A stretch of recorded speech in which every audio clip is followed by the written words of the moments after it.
Saturn has existed for over 4 billion years, spinning silently through the darkness with rings that shimmer like ancient memories frozen in ice.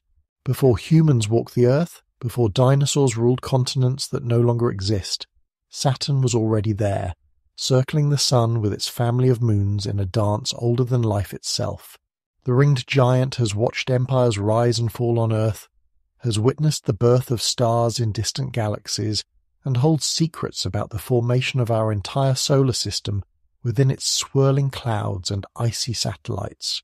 The story of Saturn begins approximately 4.5 billion years ago, in a time when our solar system was nothing more than a swirling disk of gas and dust surrounding a newborn star. This primordial cloud, known as the solar nebula, contained all the raw materials that would eventually become the planets, moons, asteroids, and comets we observe today. The nebula itself was born from the remnants of previous stellar generations, carrying within it the heavy elements forged in the hearts of dying stars. As this cloud collapsed under its own gravity, it began to rotate, flattening into a disk with the proto-sun forming at its center. Within this spinning disk, temperature gradients created distinct zones. Close to the young sun, intense heat vaporized most volatile materials, leaving only rocks and metals to coalesce into the terrestrial planets.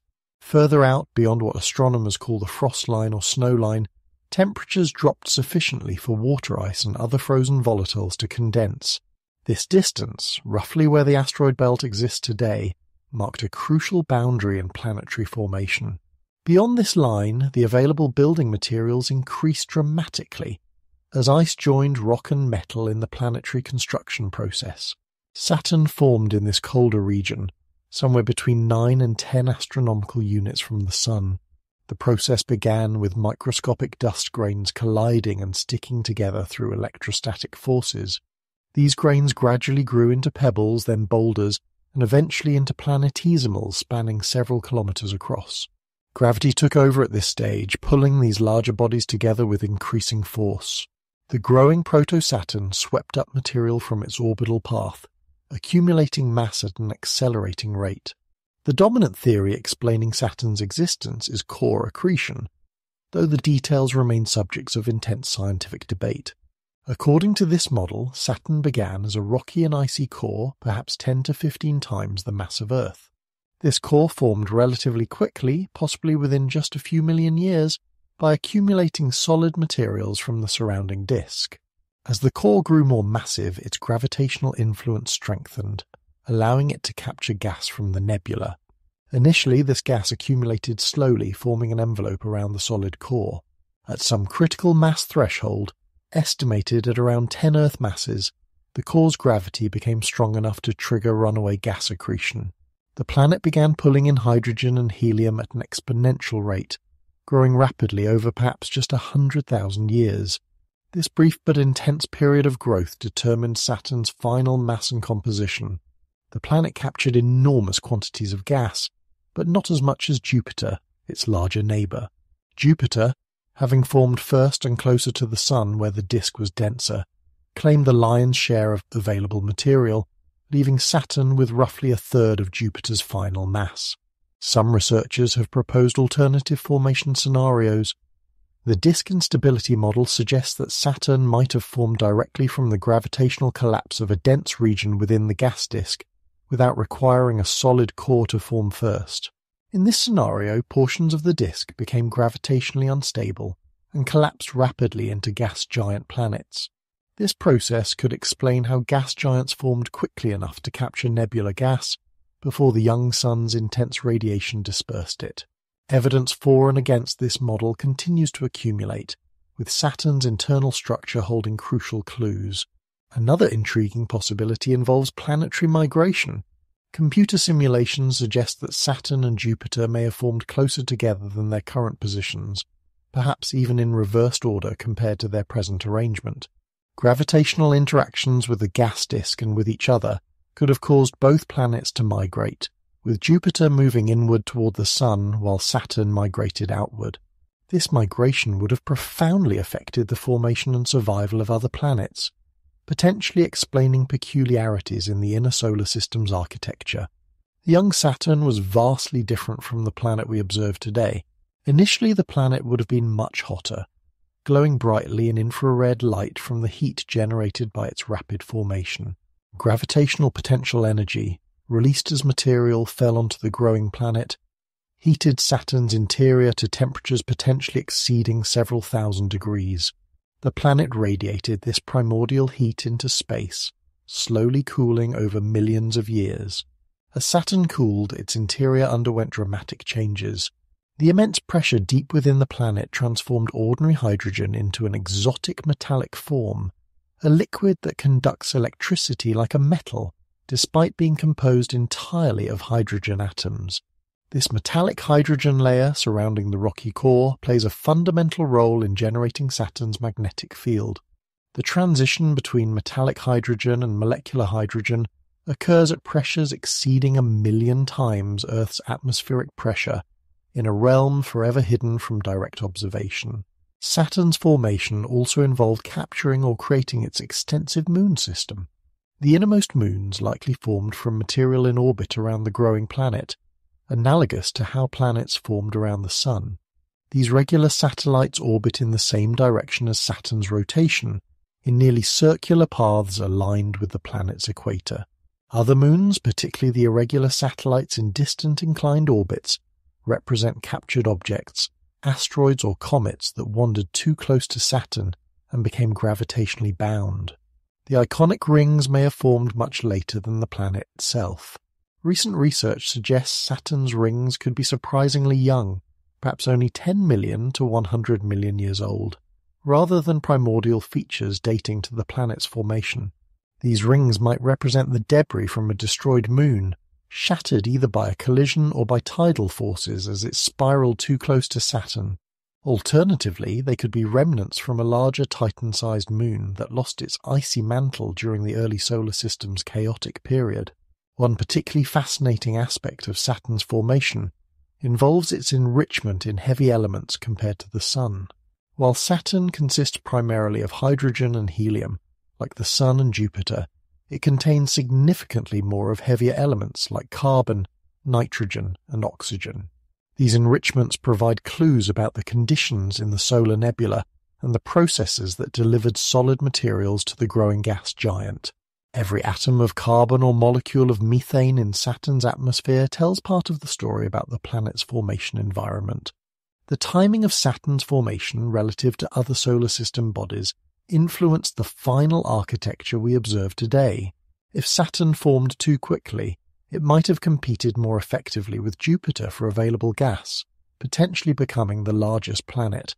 If it formed too slowly, the nebular gas might have dispersed before Saturn could accumulate its massive hydrogen-helium envelope, leaving behind a much smaller ice giant similar to Uranus or Neptune. The delicate balance that produced Saturn as we know it depended on countless factors, from the nebula's initial composition to the precise orbital dynamics of the growing planets. As the solar nebula gradually dissipated, blown away by the young sun's powerful stellar wind and radiation, Saturn's formation period came to an end. The planet had achieved approximately its current mass and begun the long process of cooling and settling into its present configuration. The violent, chaotic period of planetary formation gave way to the more stable, predictable evolution that has characterized Saturn for most of its existence. Yet even billions of years later, Saturn continues to evolve slowly, its interior still radiating more heat than the planet receives from the Sun, a faint echo of its fiery birth in the ancient solar nebula. Saturn stands as the sixth planet from the Sun, orbiting at an average distance of approximately 1.4 billion kilometers, or about 9.5 astronomical units. This immense distance means sunlight takes roughly 80 minutes to travel from the Sun to Saturn, and the planet receives only about 1% of the solar energy that warms Earth. Despite this distance, Saturn remains one of the brightest objects in Earth's night sky, visible to the naked eye and instantly recognizable through even modest telescopes thanks to its spectacular ring system. The planet's sheer size defies casual comprehension. Saturn's equatorial diameter measures approximately 120,500 kilometers, making it the second largest planet in our solar system after Jupiter. You could fit roughly 764 Earths inside Saturn's volume. Yet remarkably, this enormous planet contains only about 95 Earth masses worth of material. This discrepancy reveals one of Saturn's most striking characteristics, its extraordinarily low density. At just 0.69 grams per cubic centimetre, Saturn possesses the lowest mean density of any planet in the solar system, less dense even than water. The famous thought experiment suggests that if you could find an ocean large enough, Saturn would float. This low density results from Saturn's composition, which mirrors the primordial solar nebula that birthed it. The planet consists of approximately 75% hydrogen and 25% helium by mass, with trace amounts of heavier elements including methane, ammonia, water vapor, and more complex compounds. These proportions closely match the Sun's composition, reinforcing the idea that Saturn formed by capturing nebular gas relatively unchanged from its original state. Saturn's rapid rotation shapes the planet's distinctive appearance. The planet completes one rotation in approximately 10.5 hours, making its day less than half an Earth day despite its enormous size.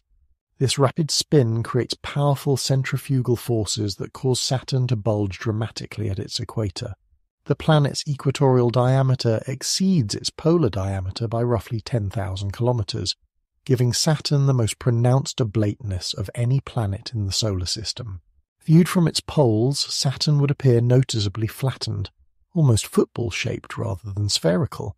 The planet's interior remains largely mysterious, hidden beneath thousands of kilometers of dense atmosphere and exotic matter. Based on gravitational measurements, computer models, and understanding of how materials behave under extreme conditions, scientists have constructed a theoretical picture of Saturn's internal structure. At the very center likely lies a solid core composed of rock and ice, with a mass estimated between 10 and 20 times Earth's mass. This core, while massive by terrestrial standards, represents only a small fraction of Saturn's total mass. Surrounding this core, pressures and temperatures increase so dramatically that matter enters states impossible to recreate in Earth laboratories. Above the core, a layer of liquid metallic hydrogen extends for tens of thousands of kilometers. In this region, pressure squeezes hydrogen molecules so intensely that electrons separate from their atoms, creating a fluid that conducts electricity like molten metal. This metallic hydrogen layer generates electric currents as it circulates, producing Saturn's magnetic field through a process similar to how Earth's liquid iron outer core generates our planet's magnetism.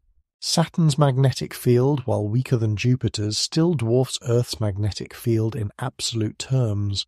The field extends for millions of kilometers into space, creating a protective bubble called the magnetosphere that deflects the solar wind and traps charged particles. Interestingly, Saturn's magnetic field aligns almost perfectly with its rotation axis, unlike most other planets where magnetic and rotation axes are significantly tilted. This unusual alignment initially puzzled scientists attempting to measure Saturn's rotation period using magnetic field fluctuations, a technique that works well for other planets. Above the metallic hydrogen layer, pressures decrease enough for hydrogen to exist as a molecular liquid rather than metallic fluid. This transition occurs at pressures still exceeding 1 million atmospheres, far beyond anything achievable in laboratories. The molecular hydrogen layer extends upward for thousands of additional kilometers, gradually transitioning from liquid to gas as pressure and temperature continue to decrease. Saturn radiates approximately twice as much energy into space as it receives from the Sun. This excess heat represents energy left over from the planet's formation, still slowly leaking from Saturn's interior billions of years after its birth. Additionally, an unusual process contributes to this heat production. Helium, being denser than hydrogen, tends to separate out and sink towards Saturn's core, like oil separating from water. As helium droplets fall through the planet's interior, friction converts gravitational potential energy into heat, warming Saturn from within. This explains why Saturn's upper atmosphere contains less helium than expected, the missing helium having literally rained downward toward the core over billions of years. The visible surface of Saturn exists where the planet's atmosphere becomes opaque enough to block deeper light. This occurs at atmospheric pressure roughly equivalent to Earth's sea level pressure, what planetary scientists define as the 1 bar level. Below this level, the atmosphere grows progressively denser, transitioning gradually through liquid states until reaching the metallic hydrogen regime. There is no solid surface to stand on. A spacecraft descending into Saturn would experience steadily increasing pressure and temperature until it eventually melted or vaporized. Saturn's atmosphere displays subtle but beautiful cloud patterns when viewed through appropriate filters. Unlike Jupiter's bold, colorful bands and storms, Saturn appears more muted and serene, with pale yellow and gold tones dominating its appearance. These colors result from ammonia crystals in the upper atmosphere, along with smaller amounts of other compounds. The ammonia acts like a haze, scattering light and giving Saturn its soft pastel appearance. Beneath this hazy exterior, the atmosphere organizes into bands of east-west winds, similar to Jupiter's structure but less visually striking. These zonal winds reach extraordinary velocities, exceeding 1,800 kilometers per hour near the equator, among the fastest winds measured on any planet. The jet streams persist for decades or longer, driven by heat flowing from Saturn's interior and by the planet's rapid rotation, which organizes atmospheric motions into these stable patterns. The atmosphere's vertical structure contains multiple cloud decks, each forming at different altitudes where specific compounds condense. The uppermost clouds consist of ammonia ice crystals, while deeper layers contain ammonium hydrosulfide and water ice clouds. Each layer contributes to Saturn's appearance and weather patterns, though the thick upper haze often obscures features in deeper atmospheric levels from spacecraft cameras. Saturn's pale appearance sometimes gives way to dramatic storm systems. Great white spots, enormous storm systems comparable in size to Earth's diameter or larger, erupt periodically from Saturn's depths. These storms, appearing roughly once every 30 years during Saturn's northern hemisphere summer, create brilliant white regions visible even through amateur telescopes. The storms develop with astonishing speed, growing to encircle the entire planet within weeks. Eventually, after months of activity, the storms dissipate, leaving the atmosphere to return to its normal, more placid state. At Saturn's poles, the atmosphere displays bizarre and beautiful features unlike anything else in the solar system. The North Pole hosts a massive hurricane-like vortex spinning at the center of a remarkable hexagonal jet stream. This hexagon, each side spanning roughly 3,800 kilometers, has persisted for decades, maintaining its geometric shape despite Saturn's turbulent atmosphere. The hexagon likely results from the interaction of multiple jet streams at different latitudes, creating standing wave patterns that lock into this stable configuration. The southern pole hosts its own swirling vortex, though without the hexagonal pattern. Both polar regions show complex nested structures of circulating winds, with the central vortices resembling terrestrial hurricanes but on planetary scales. These polar features provide windows into the deeper atmospheric dynamics, revealing how heat and momentum transport throughout Saturn's vast atmosphere. Saturn's atmospheric composition tells stories about the planet's formation and evolution. Measurements of elemental abundance ratios, the relative amounts of different elements compared to hydrogen, provide clues about conditions in the early solar nebula and about how Saturn captured its atmosphere. The planet shows enrichment in heavy elements compared to solar abundances, suggesting that Saturn captured significant quantities of ice-rich planetesimals along with nebular gas. Temperature variations throughout Saturn's atmosphere range from frigid to remarkably hot. At the 1 bar level, temperatures hover around minus 140 degrees Celsius, cold enough to freeze carbon dioxide. Higher in the atmosphere, in the stratosphere, temperatures increase with altitude, warmed by absorbed sunlight. Paradoxically, temperatures in Saturn's upper atmosphere, in the thermosphere, reach hundreds or even thousands of degrees Celsius, far hotter than solar heating alone can explain.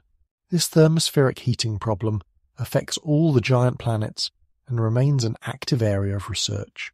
The planet's faint ring system casts subtle shadows on Saturn's upper atmosphere, creating seasonal variations in illumination. As Saturn orbits the Sun over its 29.5-year period, different hemispheres receive varying amounts of sunlight, creating seasons analogous to Earth's but lasting years rather than months. These seasonal changes drive atmospheric circulation patterns and influence storm activity, with the great white spots apparently tied to specific points in Saturn's seasonal cycle. Lightning storms crackle through Saturn's atmosphere with remarkable intensity. Radio emissions from these electrical discharges, dubbed Saturn electrostatic discharges, reveal storm systems sometimes lasting for months. The lightning on Saturn produces radio signals detectable from Earth-orbiting spacecraft, testimony to the enormous energy involved in these planetary-scale electrical storms. Like Earth's lightning, these discharges occur in deep water clouds, where turbulent convection separates electrical charges and generates the powerful electric fields that ultimately discharge as lightning bolts. Saturn's beauty and complexity emerge from the interaction of simple physical processes operating on planetary scales over billions of years.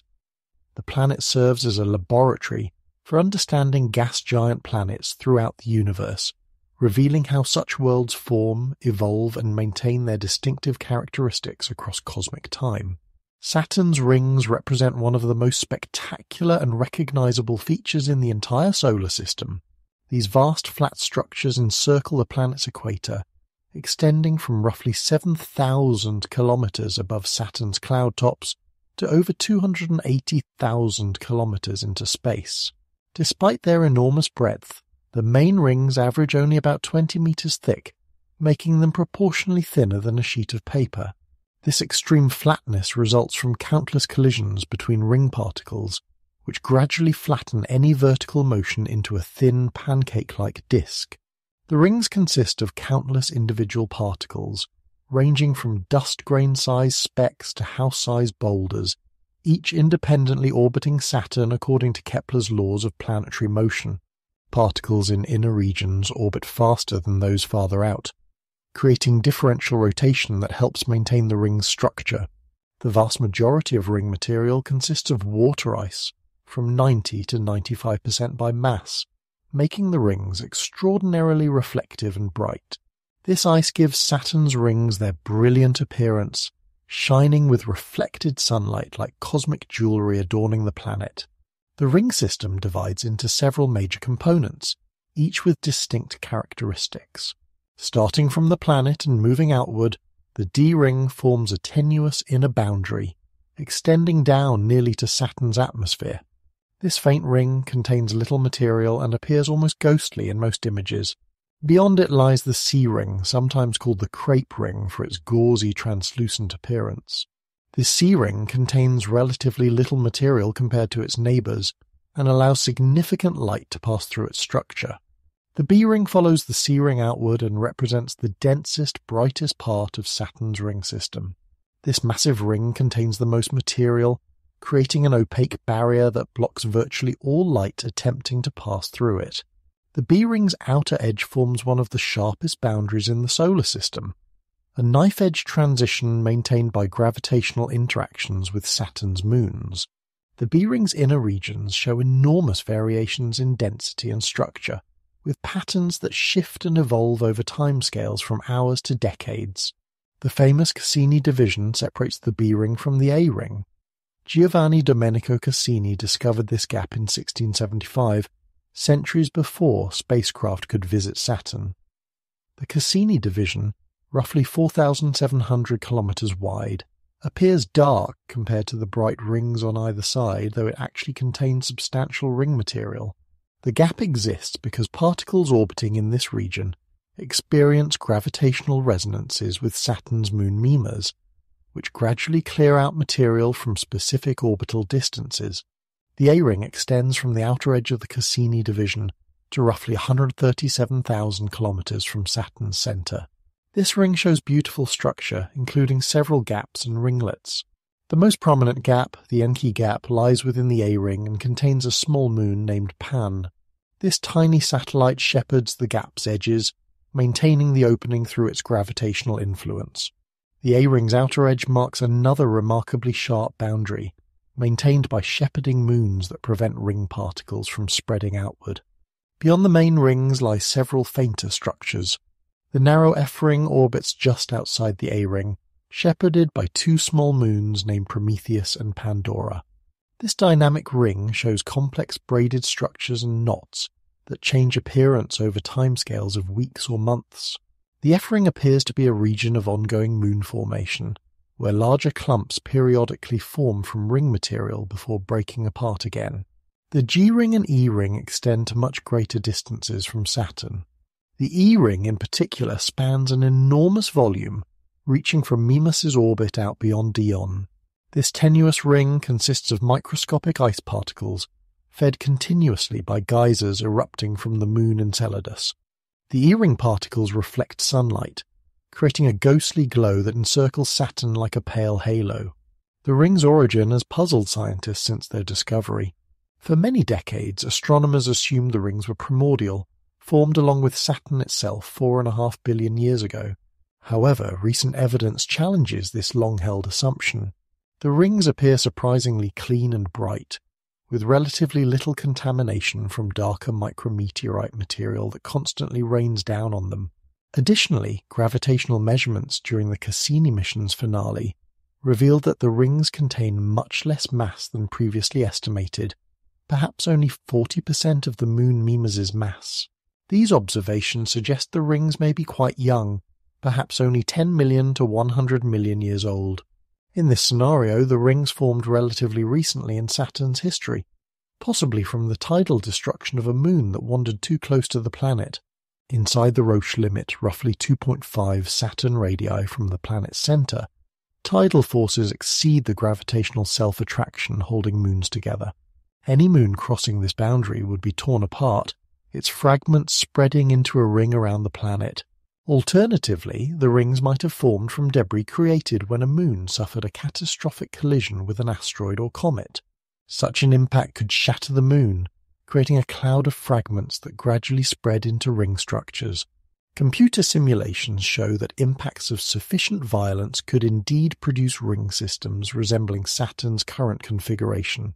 A more exotic theory proposes that the rings represent the icy mantle of a much larger moon, perhaps comparable in size to Titan. This moon might have lost its outer ice layers as it spiraled inward through Saturn's extended atmosphere during the solar system's youth. The stripped ice would have remained in orbit as rings, while the moon's rocky core either crashed into Saturn or became one of the inner moons. The rings exhibit extraordinarily complex fine structure, far beyond the simple picture of distinct rings separated by gaps. High-resolution images reveal thousands of individual ringlets, gaps, waves, and other features. Gravitational interactions with Saturn's moons create many of these structures. Density waves, similar to the spiral arms of galaxies, ripple through the rings where resonances with orbiting moons generate regular perturbations. These waves compress and rarefy ring material, creating spectacular patterns visible in detailed images. Bending waves represent another class of structure, created when moons exert forces perpendicular to the ring plane. These waves cause the rings to undulate vertically, creating corrugations that travel through the ring disk like ripples on a pond. Studying these wave patterns allows scientists to probe the ring's thickness and mass distribution with remarkable precision. Some of the ring's most intriguing features are propeller structures, elongated gaps carved by embedded moonlets too small to see directly. These moonlets, ranging from tens to hundreds of meters in diameter, clear material from their immediate vicinity, while their gravity pulls neighboring particles into distinctive propeller-shaped patterns. Thousands of these propellers populate Saturn's rings, providing natural laboratories for studying how moons interact with disk material, processes relevant to planet formation. The rings cast shadows on Saturn's atmosphere when illuminated at angles other than edge-on. These shadows appear as dark bands across the planet's face, moving with the Sun's changing position relative to Saturn's orbit. Twice during each orbit at equinox the Sun shines directly edge-on to the rings, illuminating only their razor-thin vertical extent. During these periods the rings almost vanish from view, visible only by light scattered from their vertical structure. Ring particles collide frequently, exchanging energy and momentum in endless interactions. These collisions flatten the ring disk, convert orbital energy into heat, and gradually cause particles to drift inward towards Saturn. Material from the rings constantly rains down on Saturn's atmosphere, detectable as ring rain by spacecraft instruments. This infall suggests the rings must have been more massive in the past, or they are indeed young features that will eventually disappear entirely. The rings occasionally show temporary spokes, dark radial features that rotate with Saturn's magnetic field rather than obeying Keplerian orbital motion. These mysterious features appear and disappear on timescales of hours, likely related to electromagnetic effects on tiny dust particles levitated above the main ring plane. The spokes seem seasonal, appearing more frequently around Saturn's equinox when conditions somehow favour their formation. Colour variations across the rings hint at compositional differences. The C-ring and Cassini division appear slightly redder than the bright A and B rings, suggesting contamination with non-ice materials. These subtle colour differences might indicate where different source materials contributed to the ring's formation, or they might reflect different levels of contamination within falling micrometeorites over time. The rings interact dynamically with Saturn's magnetic field and radiation belts. Charged particles trapped in Saturn's magnetosphere bombard ring particles, gradually darkening their surfaces through radiation processing. However, frequent collisions between ring particles expose fresh ice, maintaining the ring's high reflectivity despite constant radiation damage. Small moons embedded within the rings, some discovered only recently, play crucial roles in shaping ring structure. These moonlets shepherd gaps, generate waves, and may represent the building blocks of larger satellites in the process of formation or destruction. The rings themselves may cycle between periods of gathering into moons and periods of tidal destruction, a process potentially ongoing for billions of years. Saturn's rings will not last forever. The ring rain process constantly removes material, while the relentless infall of meteoritic debris gradually darkens and contaminates the remaining ice.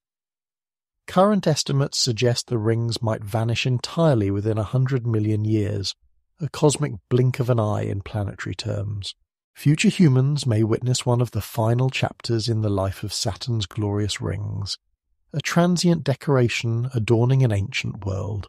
Saturn presides over the most extensive moon system of any planet in the solar system, with 274 confirmed satellites as of early 2025.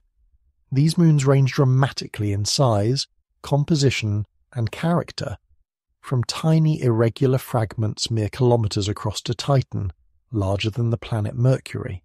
Collectively, Saturn's moons provide a diverse laboratory for understanding satellite formation, evolution, and the potential for habitable environments beyond Earth. The moons divide into several distinct families based on their orbital characteristics. The regular satellites orbit close to Saturn, travelling in prograde, nearly circular paths aligned with the planet's equatorial plane. These moons likely formed from material circling the young planet, analogous to how planets formed in orbit around the Sun. The irregular satellites interact intimately with Saturn's ring system, with some moons orbiting within the rings themselves while others shepherd ring edges or gravitationally sculpt ring structures.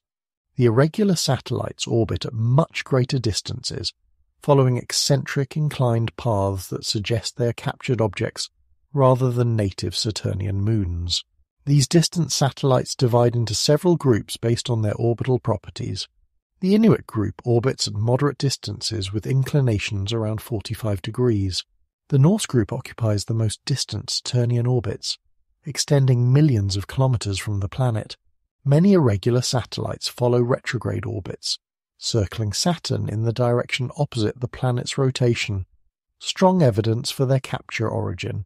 Discovery of Saturn's moons spans centuries, from the first observations through primitive telescopes to modern detections using sophisticated spacecraft instruments. Each new discovery revealed unexpected diversity and complexity in Saturn's satellite system. The major moons, large enough to achieve spherical shapes through their own gravity, were discovered first, visible from Earth through progressively better telescopes. Later discoveries found progressively smaller moons, often embedded in Saturn's rings or orbiting at great distances where their faint reflected light makes detection challenging. The 7 major moons orbit between roughly 185,000 and 3,160,000 kilometers from Saturn. Innermost Mimas, just 396 kilometers in diameter, orbits near the outer edge of Saturn's main rings. This small moon appears heavily cratered, including one enormous impact crater named Herschel that spans nearly a third of Mimas's diameter. This collision nearly shattered Mimas entirely. The impact's antipode on the opposite side of the moon shows disrupted terrain likely fractured by shock waves travelling through Mimas's interior. The moon's appearance strongly resembles the Death Star from Star Wars, an unintended cosmic coincidence. Mimas plays an important dynamical role despite its small size. Its gravitational influence creates the Cassini division through orbital resonances, clearing material from regions where particles would orbit Saturn twice for every one Mimas orbit. This demonstrates how even small moons can profoundly affect ring structure through resonant interactions. Enceladus orbits beyond Mimas, a small but extraordinarily active world that became one of the Cassini mission's most exciting discoveries. Though only about 500 kilometers in diameter, Enceladus shows remarkably diverse terrain, from ancient cratered regions to smooth plains that must have been resurfaced recently in geological terms. The moon's most spectacular feature appears at its south pole, where enormous fractures nicknamed tiger stripes erupt with geysers of water vapor and ice particles. This discovery transformed our understanding of where life might exist in the outer solar system. Tethys, the next major moon outward, spans approximately 1,060 kilometers in diameter. This icy world shows heavy cratering, including an enormous impact structure named Odysseus that sprawls across 2/5 of Tethys's diameter. The moon's most striking feature is Ithaca Chasma, an immense valley system stretching over 2,000 kilometers, roughly 3/4 of the way around Tethys's circumference. This canyon likely formed as Tethys's interior froze and expanded, fracturing the surface crust in the process. Tethys shares its orbit with 2 much smaller moons, Telesto and Calypso, called Trojan satellites. These tiny moons occupy gravitational sweet spots 60 degrees ahead and behind Tethys in its orbit, trapped there by the combined gravitational influence of Saturn and Tethys. This configuration demonstrates the same orbital resonance phenomenon that traps Trojan asteroids near Jupiter's orbit. Dione, orbiting beyond Tethys, measures roughly 1,020 kilometers across. This heavily cratered moon shows evidence of past geological activity, including wispy terrain created by bright ice cliffs and fractures. Dione's leading hemisphere appears more heavily cratered than its trailing side, a pattern common among Saturn's moons and related to how those surfaces intercept material as they orbit through space. Recent evidence suggests Dione may also harbour a subsurface ocean, though not as extensive or active as Enceladus's ocean. Rhea orbits farther out, Saturn's second largest moon at 1,530 kilometers in diameter. This heavily cratered world shows evidence of early geological activity that erased older craters in some regions. Rhea may possess extremely faint rings of its own, though observations remain controversial. The moon's surface composition includes significant amounts of carbon dioxide, possibly delivered by impacts or created through radiation processing of organic materials. Titan, by far Saturn's largest moon, orbits at roughly 1,220,000 kilometers from the planet. This world deserves extensive discussion on its own, which we'll provide in the next section. Titan contains more than 95% of the mass in Saturn's entire satellite system, dominating the Moon family in size, mass, and complexity. Beyond Titan orbits Hyperion, a bizarrely irregular moon spanning roughly 360 by 280 by 225 kilometers. Hyperion tumbles chaotically rather than keeping one face towards Saturn like most moons. Its surface resembles a sponge riddled with deep craters that give the moon a unique, almost organic appearance. Hyperion likely represents a fragment from some ancient collision, the remaining piece of a larger body shattered long ago. Iapetus, the outermost major moon at 3,560,000 kilometers from Saturn, presents one of the solar system's strangest appearances. This world shows stark color contrast, with one hemisphere nearly black and the other bright white, creating a yin-yang appearance. The dark material, called Cassini-Huygens, contains organic compounds that darken Iapetus's leading hemisphere as it orbits through space. The moon also sports an extraordinary equatorial ridge, a mountain range circling most of Iapetus's equator like a seam on a walnut. This ridge, reaching heights of 20 kilometers in places, remains unexplained, though theories include collapsed ring material or volcanic extrusions from Iapetus's interior. The medium-sized moons exhibit fascinating diversity. Phoebe, an irregular satellite orbiting in a retrograde direction at 12,150,000 kilometers from Saturn, likely represents a captured Kuiper Belt object. This dark, irregularly shaped body measures roughly 220 kilometers across and shows composition more similar to objects from the outer solar system than to Saturn's inner moons. Phoebe's retrograde orbit and high inclination mark it as a captured interloper, snagged by Saturn's gravity perhaps billions of years ago. The moon's ancient, heavily cratered surface suggests it has remained largely unchanged since the solar system's early days, preserving a record of primordial bombardment. The smaller moons, numbering in the hundreds, occupy various ecological niches within Saturn's gravitational realm. Some orbit within or near the rings, acting as shepherds that maintain ring structure through their gravitational influence. Pan, a tiny moon just 35 kilometers across, orbits within the Encke gap in Saturn's A-ring. This moon's gravity clears the gap, sweeping up ring particles and keeping the gap open.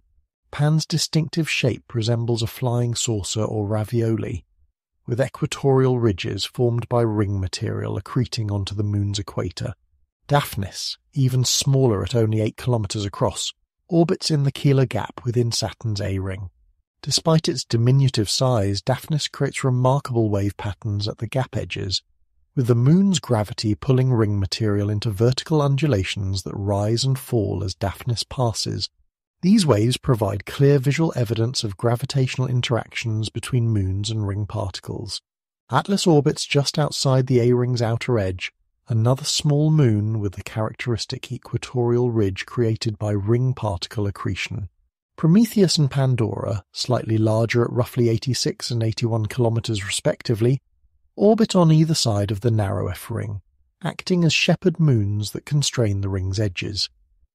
These moons occasionally pass close enough to perturb the F ring dramatically, creating kinks and braids in the ring structure that evolve over months or years. The co-orbital moons Janus and Epimetheus share nearly identical orbits, creating a unique orbital dance. These moons, roughly 180 and 116 kilometers across respectively, approach each other every few years. Rather than colliding, they exchange orbital energy through gravitational interaction, swapping orbits with the inner moon moving outward while the outer moon drops inward. This elegant gravitational choreography continues indefinitely, with the moons trading places every 4 years. Many of Saturn's smallest moons remain unnamed, designated only by their discovery date and temporary catalogue numbers. These faint objects, sometimes just a few kilometers across, populate the spaces between larger moons and extend Saturn's gravitational influence to distances exceeding 20 million kilometers.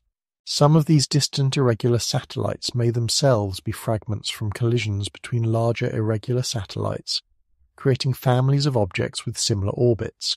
The irregular satellites show compositional diversity suggesting multiple capture events throughout Saturn's history. Some groups may represent single captured objects subsequently shattered by collisions, while others might be unrelated captures.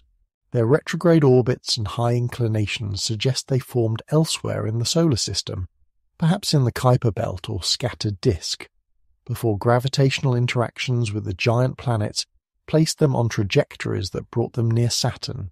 Tidal heating affects several of Saturn's moons, though none as dramatically as Jupiter's moon Io. As moons orbit in slightly eccentric paths, Saturn's gravitational field flexes their interiors, generating heat through friction. This process keeps Enceladus warm enough to maintain its subsurface ocean despite the moon's small size and great distance from the Sun. Similar tidal heating may affect other moons like Dione, though less intensely. The moon's surfaces record their histories through crater densities, terrain types, and compositional variations. Older surfaces show heavier cratering, accumulated over billions of years of meteorite bombardment. Younger surfaces, resurfaced by geological activity, show fewer craters and sometimes display evidence of cryovolcanism, where water or ammonia solutions erupted onto the surface before freezing. These geological processes demonstrate that Saturn's moons have not remained static since their formation, but have evolved through internal activity and external bombardment. Orbital resonances link several of Saturn's moons in gravitational harmony. Enceladus and Dione maintain a 2.1 resonance, with Enceladus completing 2 orbits for every one Dione orbit. This resonance helps maintain Enceladus's orbital eccentricity, which in turn enables the tidal heating that powers the moon's geological activity. Similar resonances connect other moon pairs, creating stable configurations that have persisted for millions or billions of years. The moons interact with Saturn's magnetosphere in complex ways. Some moons orbit within Saturn's radiation belts, their surfaces bombarded by energetic particles trapped in the planet's magnetic field. This radiation darkens surface ices and breaks apart molecules, creating new chemical compounds. Other moons orbit beyond the magnetosphere's main influence, experiencing less intense radiation. Titan, with its thick atmosphere, enjoys some protection from radiation that would otherwise erode atmospheric gases into space. Material from Saturn's moons populates the space around the planet. Enceladus's geysers inject water ice and vapor into space, where some material falls back to the moon while the rest spreads into the enormous E-ring. Other moons contribute material through micrometeorite impacts that eject particles from their surfaces. This tenuous envelope of neutral gas and charged particles creates a complex environment, with molecules from moon surfaces interacting with Saturn's magnetic field and with each other. Several moons may harbour subsurface oceans beneath their icy crusts. Enceladus provides the clearest evidence, but Dione, Mimas, and Titan also show signs suggesting liquid water layers might exist deep below their surfaces. These potential oceans raise tantalizing questions about habitability and the possibility of life existing in these hidden environments, warmed by tidal heating and insulated from space by kilometers of protective ice. The diversity among Saturn's moons reflects different formation environments and evolutionary histories. The regular satellites likely formed from the circumplanetary disk that surrounded young Saturn, while irregular satellites represent captured bodies from elsewhere in the solar system. Between these extremes lie intermediate cases, moons that might have formed in place but have been heavily modified by collisions, or fragments from destroyed satellites that have reaccumulated into new bodies. Looking at Saturn's moon system as a whole reveals patterns that inform our understanding of satellite systems throughout the universe. The orderly arrangement of regular satellites, the captured populations of irregulars, the complex gravitational interactions that shape orbits and surfaces, all these phenomena likely occur around gas giant planets, orbiting other stars. Saturn's moons serve as a template for understanding how such systems form, evolve, and diversify across cosmic time. Titan stands apart from all other moons in the solar system save one. This world, second in size only to Jupiter's Ganymede, possesses something almost unimaginable for a moon, a dense, complex atmosphere that completely obscures its surface from ordinary view. With a diameter of 5,750 kilometers, Titan exceeds the planet Mercury in size, though not in mass. This enormous moon contains more than half the mass of Earth's moon, and dwarfs all other Saturnian satellites combined. The atmosphere represents Titan's most remarkable feature. Extending hundreds of kilometers above the surface, this thick envelope consists primarily of nitrogen, the same gas that dominates Earth's atmosphere. In fact, Titan is the only object in the solar system besides Earth with a nitrogen-rich atmosphere. Molecular nitrogen comprises about 95% of the atmospheric composition, with methane making up most of the remainder at roughly 5%. Trace amounts of other compounds, including ethane, propane, hydrogen cyanide, and complex organic molecules, complete the atmospheric inventory. The atmospheric pressure at Titan's surface reaches approximately 1.5 times Earth's sea level pressure, dense enough that humans could walk on Titan without pressure suits, though the frigid temperatures and lack of oxygen would still require protective equipment.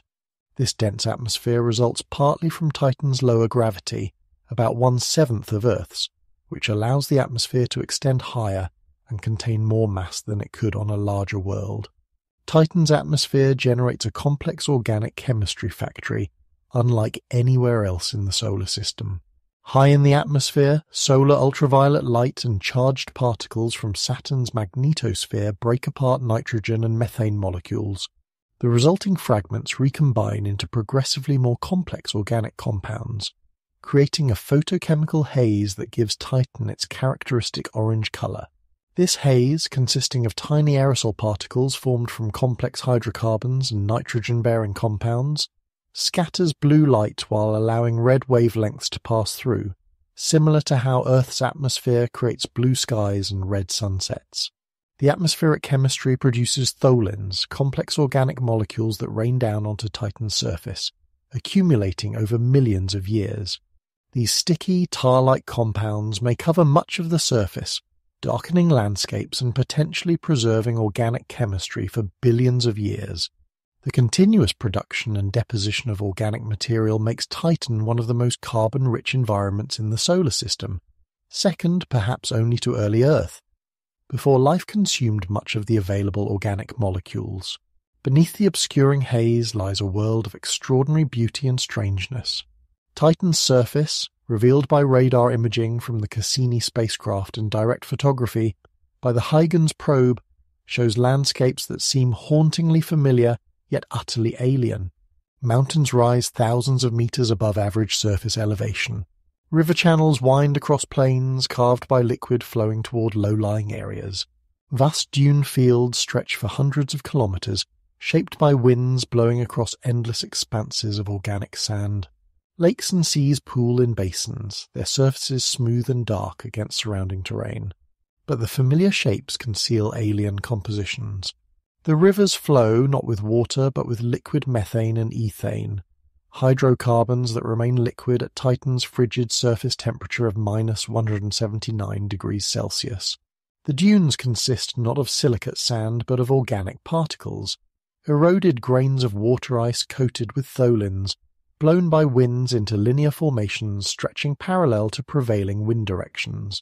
The mountains and hills are built not from rock but from water ice, as hard as granite at Titan's temperatures, possibly laced with ammonia that acts as anti-freeze, keeping ice pliable enough for geological processes. Titan's lakes and seas represent one of the most remarkable discoveries in planetary science. These bodies of liquid hydrocarbons, primarily methane and ethane with dissolved nitrogen, occupy basins predominantly in Titan's polar regions. The northern hemisphere hosts 3 large seas, Kraken Mare, Ligeia Mare and Punga Mare, along with numerous smaller lakes. Kraken Mare, the largest, spans an area comparable to the Great Lakes of North America combined, containing more liquid hydrocarbons than all of Earth's known oil and natural gas reserves. The southern hemisphere shows fewer and smaller lakes, possibly reflecting seasonal variations in Titan's methane cycle. Like Earth's water cycle, Titan operates a methane cycle where liquid evaporates from surface bodies, rises into the atmosphere, forms clouds, and precipitates as rain. This process drives weather patterns, shapes landscapes through erosion, and transports materials across the surface. Seasonal changes driven by Titan's orbit around Saturn and Saturn's orbit around the Sun create variations in cloud cover, rainfall, and lake levels over Titan's year, equivalent to roughly 30 Earth years. Evidence suggests Titan experiences methane rainstorms, though infrequently and perhaps only in certain seasons or regions. When rain does fall, it creates temporary streams that flood dry river channels, washing sediments downstream toward low-lying areas or lake basins. The rain may fall in large droplets, perhaps twice the size of Earth raindrops, falling slowly through Titan's dense atmosphere and weak gravity. These rainstorms leave visible marks on the landscape, darkening surfaces and creating features that fade over time as organic compounds sublime or as winds redistribute surface materials. Beneath Titan's surface likely lies an ocean of liquid water mixed with ammonia, buried under perhaps 50 to 100 kilometers of ice crust. Evidence for this subsurface ocean comes from multiple sources. Measurements of Titan's gravitational field and shape suggest the interior is not rigid, but contains layers of different densities consistent with a liquid layer. Observations of Titan's rotation reveal variations that indicate the ice shell is decoupled from the deeper interior, floating on a liquid layer that allows the crust to move somewhat independently of the solid interior. This subsurface ocean, kept liquid by tidal heating from Saturn's gravitational influence and by heat from radioactive decay in Titan's rocky core, might be tens of kilometers deep. The ocean likely contains significant amounts of dissolved ammonia, which acts as anti-freeze, lowering the freezing point and helping maintain liquid conditions. This hidden ocean represents a potentially habitable environment, though one quite different from Earth's oceans or even from the subsurface oceans of Enceladus or Jupiter's Europa. Titan's surface shows evidence of possible cryovolcanism, where ice or water-ammonia mixtures erupt onto the surface rather than molten rock. Several candidate cryovolcanic features have been identified, though conclusive evidence remains elusive. If cryovolcanism occurs on Titan, it would provide a mechanism for transporting materials from the interior to the surface and for replenishing atmospheric methane, which ultraviolet light destroys over tens of millions of years. The methane in Titan's atmosphere presents a puzzle. Photochemical processes should destroy atmospheric methane relatively quickly in geological terms, converting it to ethane and other hydrocarbons. Yet methane persists in substantial quantities, suggesting an active source continually replenishes the atmospheric reservoir. Possible sources include cryovolcanism, bringing methane from the interior, evaporation from surface lakes, or release from subsurface reservoirs, possibly clathrate deposits where methane molecules are trapped in ice cages. Titan's atmosphere exhibits complex weather patterns and circulation systems. High-altitude winds blow predominantly eastward, driven by temperature differences between equatorial and polar regions. Lower in the atmosphere, winds show more variable patterns, influenced by local topography and surface temperature variations. Clouds form occasionally, primarily at high altitudes and in polar regions, though their appearance seems irregular and possibly seasonal. When clouds do form, they sometimes produce rain, linking atmospheric and surface processes in the methane cycle. The moon seasons drive changes in atmospheric circulation and surface conditions. As Saturn's 29.5-year orbit carries Titan through its year, different hemispheres receive varying amounts of sunlight. These seasonal changes affect cloud patterns, wind circulation, and the distribution of surface liquids between hemispheres. Observations spanning multiple Earth years have revealed some of these seasonal changes, though the full seasonal cycle extends beyond current observational records. Titan's potential for prebiotic chemistry or even life captures scientific imagination. The Moon provides a natural laboratory, where organic chemistry operates under conditions vastly different from Earth.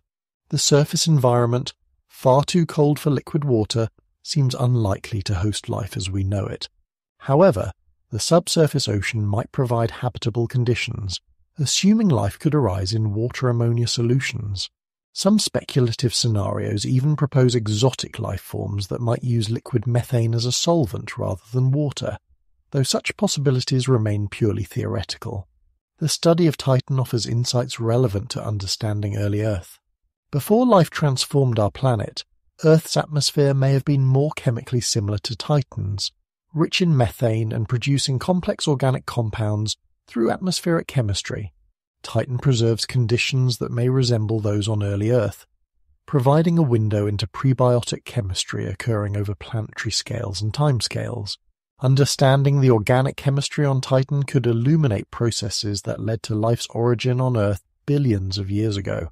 Future missions to Titan are being planned, including concepts for rotorcraft that would fly through the dense atmosphere.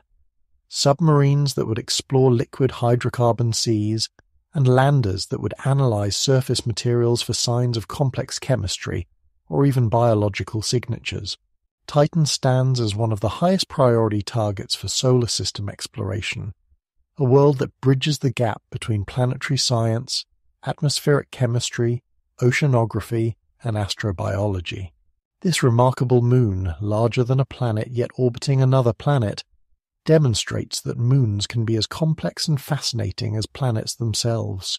Titan's thick atmosphere, active weather, surface liquids, subsurface ocean, and complex chemistry create a world that demands exploration and study.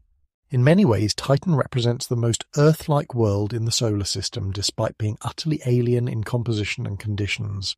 Enceladus, a small moon just 504 kilometers in diameter, exploded into scientific prominence through one of the Cassini mission's most dramatic discoveries. This unassuming world, orbiting between Mimas and Tethys, revealed itself as one of the most geologically active bodies in the solar system and a prime candidate in the search for extraterrestrial life. The story of Enceladus showcases how even small worlds can harbour extraordinary surprises. Before Cassini's arrival at Saturn in 2004, scientists expected Enceladus to be a quiet, heavily cratered ice ball, similar to other small icy moons. Early observations suggested something more interesting might be happening. Enceladus appeared unusually bright, reflecting nearly 100% of incident sunlight, far more than typical moon surfaces. This high reflectivity hinted that the surface was young or being constantly renewed. However, nothing prepared scientists for what Cassini would discover. During early flybys of Enceladus, Cassini's instruments detected something extraordinary. As the spacecraft passed through the region near Enceladus, particle detectors registered increasing counts of ice grains and water vapor. The density of particles peaked as Cassini flew near Enceladus's south pole, then declined as the spacecraft moved away.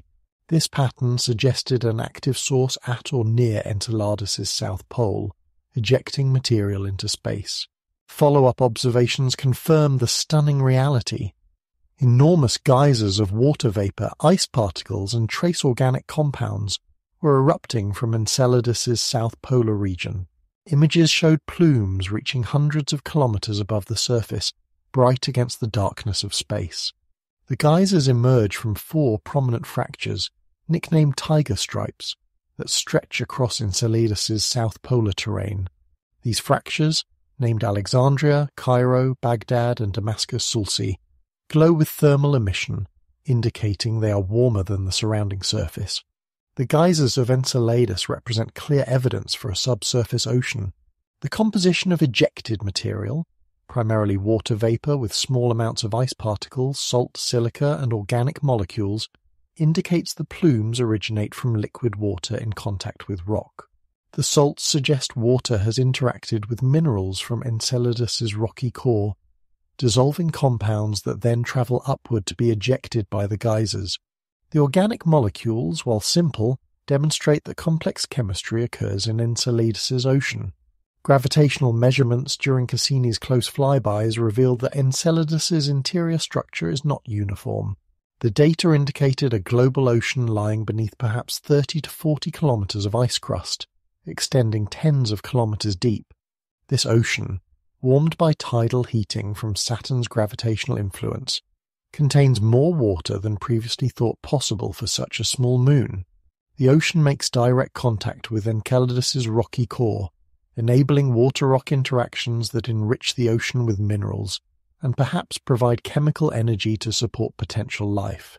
Tidal heating provides the energy that keeps Enceladus active despite its small size and distance from the Sun.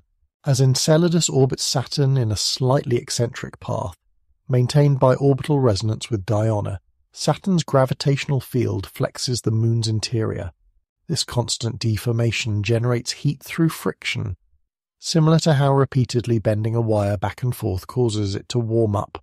The tidal heating focuses particularly at Enceladus's south pole, though scientists still debate exactly why this region experiences more heating than other parts of the Moon. The tiger stripe fractures through which geysers erupt show remarkable structure. Each fracture extends for well over 100 kilometers and reaches several hundred meters wide in places. The fracture walls tower several hundred meters high, flanking deep crevasses that descend into Enceladus's ice shell. The geysers don't erupt uniformly along the fractures, but from discrete vents spaced along the fracture lengths. Over 100 individual jets have been identified, each with its own particular characteristics and eruption pattern. The eruption mechanism remains partially mysterious. Some scientists propose that the fractures penetrate all the way through the ice shell, providing direct conduits for ocean water to reach the surface. In this model, pressure in the subsurface ocean forces water upward through the fractures, where it flashes to vapor and ice particles upon exposure to the vacuum of space. Alternative models suggest the ocean doesn't reach directly to the fracture bases, but instead exists as a regional sea specifically under the South Polar region. In these models, heat focuses under the South Pole, creating a liquid lens beneath thicker ice than exists elsewhere. Observations reveal that the geysers vary in activity, showing both short-term and long-term changes. Some variations correlate with Enceladus's position in its orbit around Saturn. When Enceladus passes through the part of its orbit farthest from Saturn, tidal flexing opens the fractures slightly, allowing more material to escape. When Enceladus swings closer to Saturn, increased tidal compression may partially close the fractures, reducing geyser activity. This tidal control of eruption intensity demonstrates the intimate connection between orbital dynamics and geological activity. The material ejected from Enceladus's geysers follows various fates. Some ice particles lack sufficient velocity to escape Enceladus's gravity and fall back to the surface, creating a fresh coating of ice that keeps the moon's surface bright and young-looking. Other particles achieve escape velocity and spread throughout the Saturnian system, populating the enormous E-ring that encircles Saturn in the region of Enceladus's orbit. The E-ring's maximum density occurs at Enceladus's orbital distance, confirming the Moon as the ring's primary source. Some ejected particles reach high enough velocities that they escape Saturn's gravitational influence entirely, eventually spreading throughout the outer solar system. Future missions might even sample these escaping particles, analyzing material from Enceladus's ocean without needing to visit Saturn. Some particles collide with other Saturnian moons, particularly those orbiting near Enceladus, coating their surfaces with fresh ice from Enceladus's geysers. The chemistry detected in Enceladus's plumes excites astrobiologists. Water vapor dominates the plume composition, but instruments have also detected carbon dioxide, methane, ammonia, molecular hydrogen, and complex organic molecules. The molecular hydrogen is particularly intriguing because it suggests active water rock chemistry occurring in the ocean. On Earth, certain microbes exploit reactions between water and rock that produce hydrogen, using the chemical energy to support metabolism. The presence of molecular hydrogen in Enceladus's plumes hints that similar energy sources might exist in the Moon's ocean. Silica particles detected in the plumes indicate that water temperatures in Enceladus's ocean reach at least 90 degrees Celsius, far warmer than the Moon's surface temperature. These silica particles form when hot water circulates through rocks in the ocean floor, dissolving silica that later precipitates as tiny grains. Hydrothermal activity, similar to hot springs and volcanic vents on Earth's ocean floor, may operate in Enceladus's ocean. Earth's hydrothermal vents support rich ecosystems independent of sunlight, raising the tantalizing possibility that similar communities might exist in Enceladus's ocean. The surface of Enceladus, outside the active South Polar region, shows varied terrain reflecting different ages and geological processes. Ancient heavily cratered plains preserve a record of intense bombardment billions of years ago. Smooth plains with few craters indicate more recent resurfacing, possibly from ice flows or from fallout from ancient geyser activity, when active regions might have been located in different areas. Tectonic features, including ridges and fractures, crisscross the surface, evidence of stresses in the ice shell caused by tidal flexing and possible changes in the underlying ocean.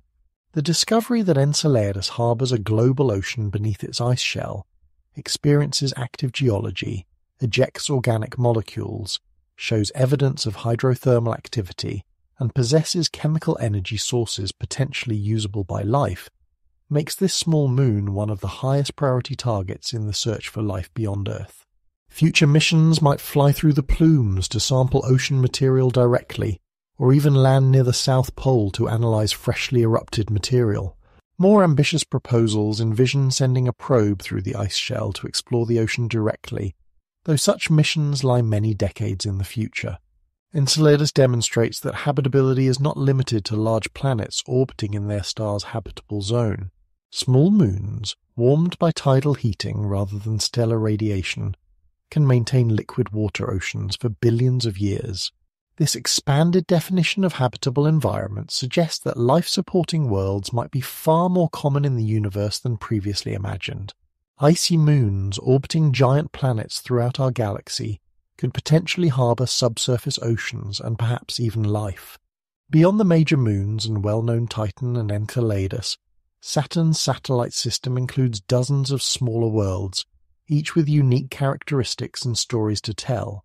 These moons, though less massive and less frequently studied than their larger siblings, contribute to the rich diversity of the Saturnian system and reveal aspects of satellite evolution, orbital dynamics, and the complex history of Saturn's gravitational realm. Starting with the inner satellites, a collection of small moons orbits within or near Saturn's rings. These moons play crucial roles in shaping and maintaining ring structure through gravitational interactions. Pan, orbiting within the Encke gap in Saturn's A-ring, was discovered through its gravitational effects on the gap's edges before being directly imaged. This tiny moon, measuring only about 35 kilometers across at its widest, shows a distinctive shape created by ring material accumulating around its equator. The accreted ring material creates a ridge that makes Pan resemble a flying saucer or a walnut. Daphnis, discovered in Cassini images during 2005, orbits within the Keeler gap in Saturn's outer A-ring. Even smaller than Pan at just 8 kilometers across, Daphnis creates spectacular wave patterns at the gap's edges. As Daphnis approaches, its gravity pulls ring material toward it, creating waves that rise above and fall below the ring plane. These waves propagate along the gap edges, creating scalloped patterns visible in high-resolution images. The waves reach heights of over 1 kilometer despite Daphnis's tiny mass, demonstrating the effectiveness of gravitational interactions in the ring environment. Atlas orbits just beyond the outer edge of Saturn's A-ring at a distance of approximately 137,600 kilometers from Saturn's center. This small moon, measuring roughly 40 by 35 by 19 kilometers, also displays an equatorial ridge formed by ring particle accretion. Atlas may help maintain the A-ring's sharp outer edge through gravitational shepherding, though its exact role remains somewhat uncertain. The moon's surface shows heavy cratering, indicating great age despite its small size. Prometheus and Pandora, the shepherd moons of the ring, orbit on either side of that narrow complex ring. Prometheus, the inner shepherd, measures roughly 135 by 79 by 59 kilometers, while Pandora, the outer shepherd, spans approximately 103 by 80 by 64 kilometers. These moons constrain the F-ring through their gravitational influence, preventing ring material from spreading inward or outward. However, their shepherding isn't perfect. Periodic close approaches between Prometheus and the F-ring create streamers and channels in the ring, temporarily disrupting its structure before it relaxes back to a more uniform appearance. Epimetheus and Janus perform their unique orbital dance outside Prometheus and Pandora. These co-orbital moons, measuring approximately 129 by 114 by 106 kilometers for Janus, and 130 by 114 by 106 kilometers for Epimetheus, share nearly identical orbital distances from Saturn, separated by only about 50 kilometers. Every 4 years, the inner moon catches up to the outer moon. Rather than colliding, they exchange orbital energy through gravitational interaction. The inner moon gains energy, boosting it to a higher, slower orbit, while the outer moon loses energy, dropping to a lower, faster orbit. This elegant swap continues indefinitely, a gravitational waltz unique in the solar system. Moving outward from the ring region, we encounter several moons orbiting between the rings and the major satellites. These intermediate moons show diverse characteristics reflecting different formation histories and evolutionary paths. Methone, Anthe, and Palin form a group of very small moons discovered in Cassini images. These objects, measuring only a few kilometers across, occupy orbits between Mimas and Enceladus. Intriguingly, these moons appear remarkably smooth in the few available images, lacking visible craters despite their presumably ancient surfaces. This smoothness may result from a coating of fine particles, possibly from Enceladus's plumes, that blanket their surfaces. Calypso and Telesto occupy Lagrange points in Tethys's orbit. Positioned 60 degrees ahead and behind Tethys, where the combined gravitational influences of Saturn and Tethys create stable orbital locations, Telesto orbits ahead of Tethys, while Calypso follows behind. These Trojan moons, measuring roughly 30 by 23 by 22 kilometers for Telesto and 30 by 23 by 14 kilometers for Calypso, show irregular shapes and heavily cratered surfaces. Their surfaces appear relatively dark compared to the brighter major moons, perhaps indicating exposure of underlying material or contamination with darker compounds. Helene and Polydeuces occupy similar Trojan positions relative to Dione. Helene, the larger at approximately 43 by 38 by 26 kilometers, orbits 60 degrees ahead of Dione at the leading Lagrange point. This moon shows an elongated shape and varied terrain, including some relatively smooth areas suggesting partial resurfacing at some point in its history.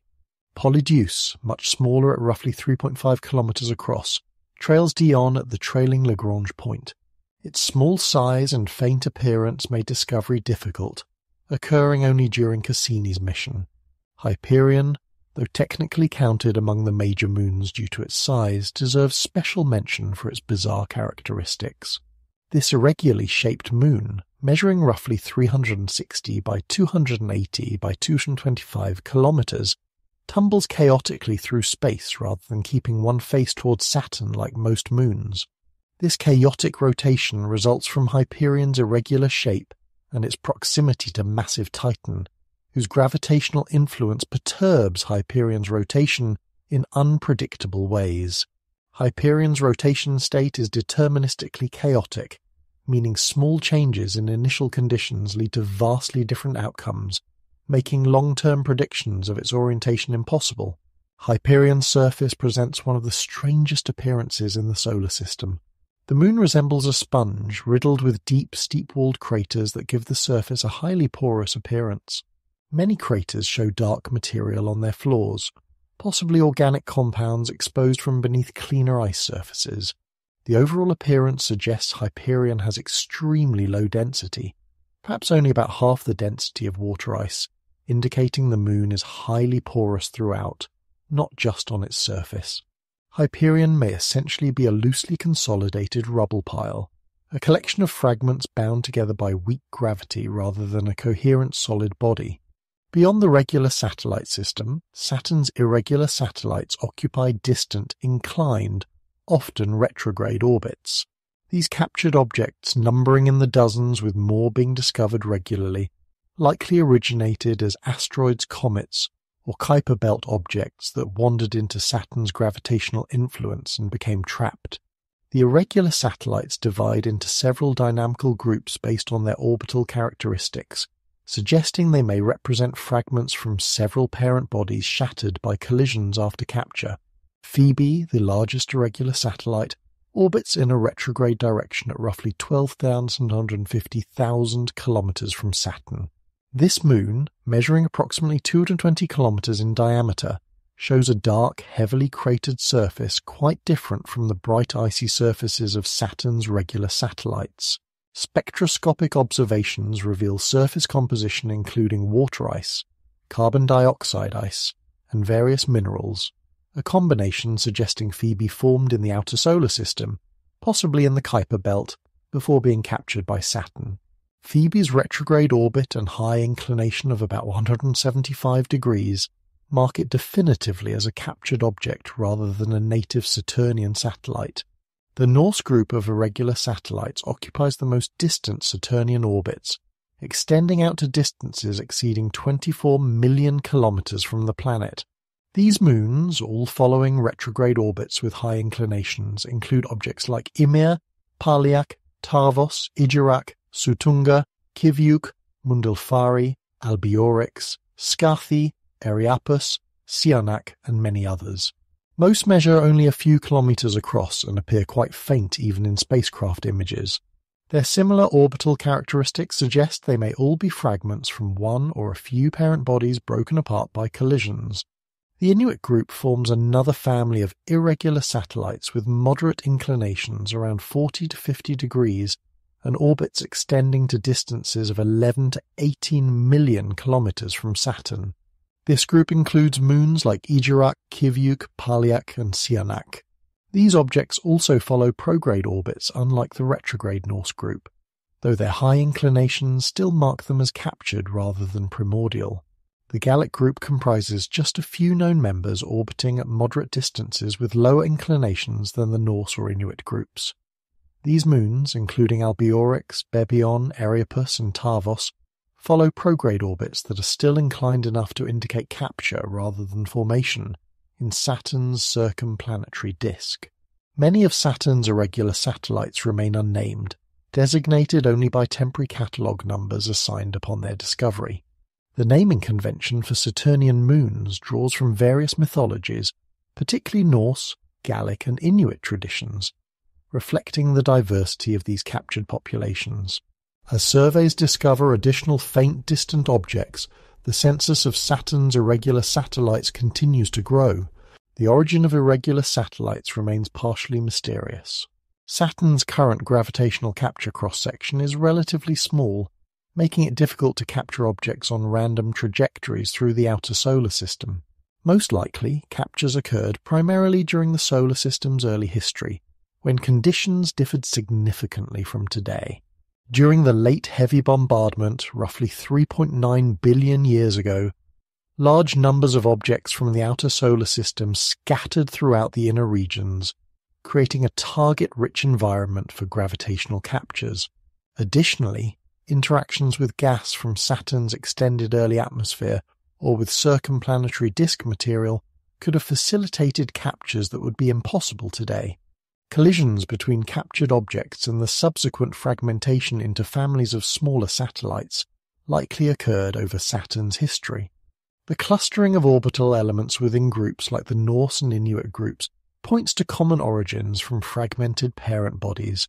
Computer simulations show that collisions among irregular satellites can indeed produce families of fragments with similar orbits, matching observations. These collision families provide insights into the mechanical properties of small icy bodies and into the collision rates and impact velocities that characterize the outer solar system's past.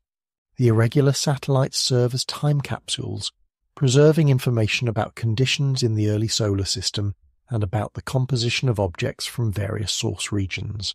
Spectroscopic studies, though challenging due to these moons' faintness, reveal surface compositions that vary among different groups. Some irregular satellites show spectra consistent with carbonaceous asteroids, dark objects rich in organic compounds and water ice. Others resemble redder Kuiper belt objects, icy bodies from beyond Neptune's orbit. This diversity suggests Saturn captured objects from multiple source populations throughout its history. The study of Saturn's complete moon system, from ring-embedded moonlets to distant irregular captures, reveals the complex processes that shape satellite systems. Gravitational interactions, collisions, tidal forces, orbital resonances, and capture dynamics all contribute to the architecture we observe today. Each moon, regardless of size, adds another piece to the puzzle of how Saturn's family assembled and evolved over billions of years. The moons collectively tell stories of violence and calm, chaos and order, destruction and creation spanning the entire age of the solar system. Long before telescopes revealed Saturn's rings or spacecraft explored its moons, this distant world captured human imagination. Saturn appears as a bright, steady, yellowish star to the naked eye, visible for much of each year and slowly wandering against the background of fixed stars. Ancient observers noticed Saturn's motion, tracked its path across the sky, and wove the planet into their mythologies and cosmologies. These early observations and beliefs about Saturn reflect humanity's long relationship with the cosmos. The planet's modern name derives from Roman mythology, where Saturn was the god of agriculture, wealth, liberation, and time. The Romans associated Saturn with the Greek god Cronus, though the connection between these deities was not straightforward. Saturn's festival, the Saturnalia, celebrated during December, was one of ancient Rome's most popular holidays. During Saturnalia, normal social order temporarily reversed, with slaves and masters exchanging roles, gifts given freely, and general merrymaking dominating Roman society. The festival's timing, near the winter solstice, connected Saturn with the year's turning point and the hope for renewed agricultural bounty in the coming year. In Greek mythology, Cronus ruled as leader of the Titans during the legendary Golden Age, before the Olympian gods came to power. The myths portray Cronus as a complex figure, both creator and destroyer. According to legend, Cronus overthrew his father Uranus to become ruler of the universe. However, a prophecy warned that Cronus would himself be overthrown by one of his children. To prevent this fate, Cronus swallowed each child immediately after birth, imprisoning them within his body. His wife Rhea, desperate to save at least one child, tricked Cronus by giving him a stone wrapped in swaddling clothes to swallow instead of their youngest son Zeus. Rhea hid the infant Zeus, who eventually grew strong enough to free his siblings and defeat Cronus, fulfilling the prophecy and establishing the reign of the Olympian gods. The mythology surrounding Cronus and Saturn often emphasizes themes of time's passage, the cycles of generation and decline, and the inevitability of change. Saturn came to symbolize melancholy, limitations, and the boundaries of the known world in various traditions. Medieval and Renaissance astrology assigned Saturn rulership over lead, the heaviest classical metal, and associated the planet with Saturnine temperaments, serious, contemplative, sometimes gloomy personalities.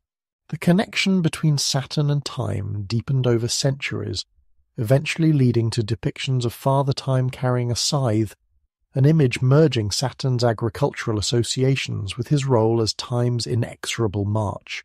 Ancient Babylonian astronomers called Saturn Kaimanu or Kajamanu, names whose meanings remain somewhat uncertain, but possibly relating to steadfastness or constancy. The Babylonians observed Saturn carefully, recording its positions and movements as part of their extensive astronomical records. These observations, inscribed on clay tablets dating back over 2,000 years, provided data that later Greek and Islamic astronomers would use to refine their understanding of planetary motion. In ancient India, Sanskrit astronomical texts named Saturn Shani, or Sanaiskara, meaning slow mover, recognizing the planet's leisurely progress through the zodiac compared to swifter planets like Mercury or Venus. Hindu astrology considers Shani a powerful planetary deity associated with discipline, justice, and karmic consequences. The slow movement of Saturn through the zodiac, taking roughly 29.5 years to complete one circuit, meant that Saturn occupied each zodiacal constellation for about 2.5 years, creating long-lasting astrological influences according to traditional beliefs. Chinese astronomers knew Saturn as Tuxing, the Earth star, one of the 5 planets in traditional Chinese cosmology. Each planet corresponded to one of the 5 classical elements: wood, fire, earth, metal, and water. Saturn's association with Earth reflected its yellow color and its position as the outermost visible planet, marking a boundary in the observable heavens. Chinese astronomical records, maintained continuously over thousands of years, tracked Saturn's position with remarkable consistency, contributing to humanity's accumulated knowledge of planetary motion. Ancient observers noticed that Saturn moved against the starry background differently from the fixed stars. Like other planets, Saturn generally travels eastward through the zodiac, but occasionally reverses direction, moving westward for several weeks before resuming its eastward journey. This retrograde motion, shared by all planets, puzzled ancient astronomers who generally believed celestial bodies moved in perfect circles around Earth. Various models attempted to explain retrograde motion, while preserving the assumption of circular orbits and Earth's central position. The geocentric model, refined by Claudius Ptolemy in the 2nd century CE, explained planetary retrograde motion using epicycles, small circular paths that planets traced while simultaneously orbiting Earth on larger circular paths called deferents. By carefully adjusting the sizes and speeds of epicycles and deferents, Ptolemaic astronomy could predict planetary positions with reasonable accuracy. Saturn's epicycle needed to be sized and timed appropriately to match the planet's observed retrograde loops, creating a complex geometric construction that nonetheless successfully predicted Saturn's location in the sky. For over 1,000 years, the Ptolemaic system dominated Western astronomy. Accepted as the correct description of cosmic architecture, Islamic scholars preserved and extended Ptolemaic astronomy during the medieval period, making crucial observations and mathematical refinements. Astronomers working in observatories from Baghdad to Samarkand tracked Saturn's motion, compiled tables of its positions, and noticed small discrepancies between predictions and observations. These careful observations would eventually contribute to astronomy's revolution, though that transformation lay centuries in the future.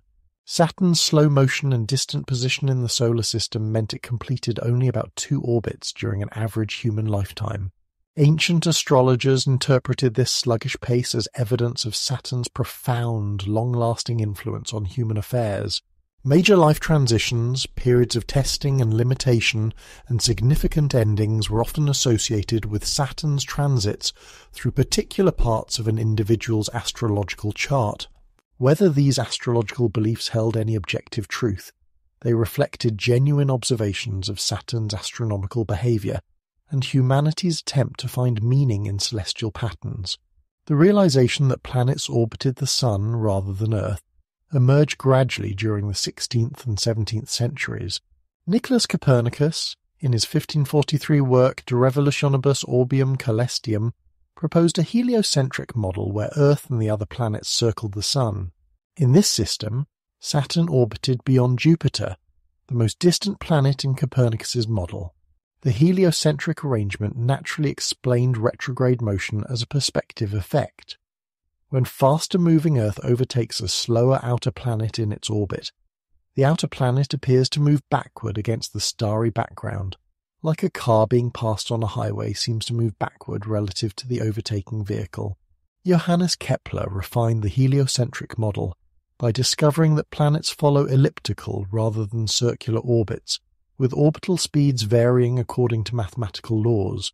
Kepler's 3 laws of planetary motion, published in the early 1600s, accurately described Saturn's orbit and explained why the planet sometimes moved faster and sometimes slower in its journey around the Sun. These laws applied equally to all planets, revealing underlying unity in the apparent complexity of planetary motions. Saturn's position as the outermost known planet in ancient and medieval astronomy gave it special significance as a boundary marker in the cosmos. Beyond Saturn lay the sphere of fixed stars in classical cosmology, marking the edge of the planetary realm.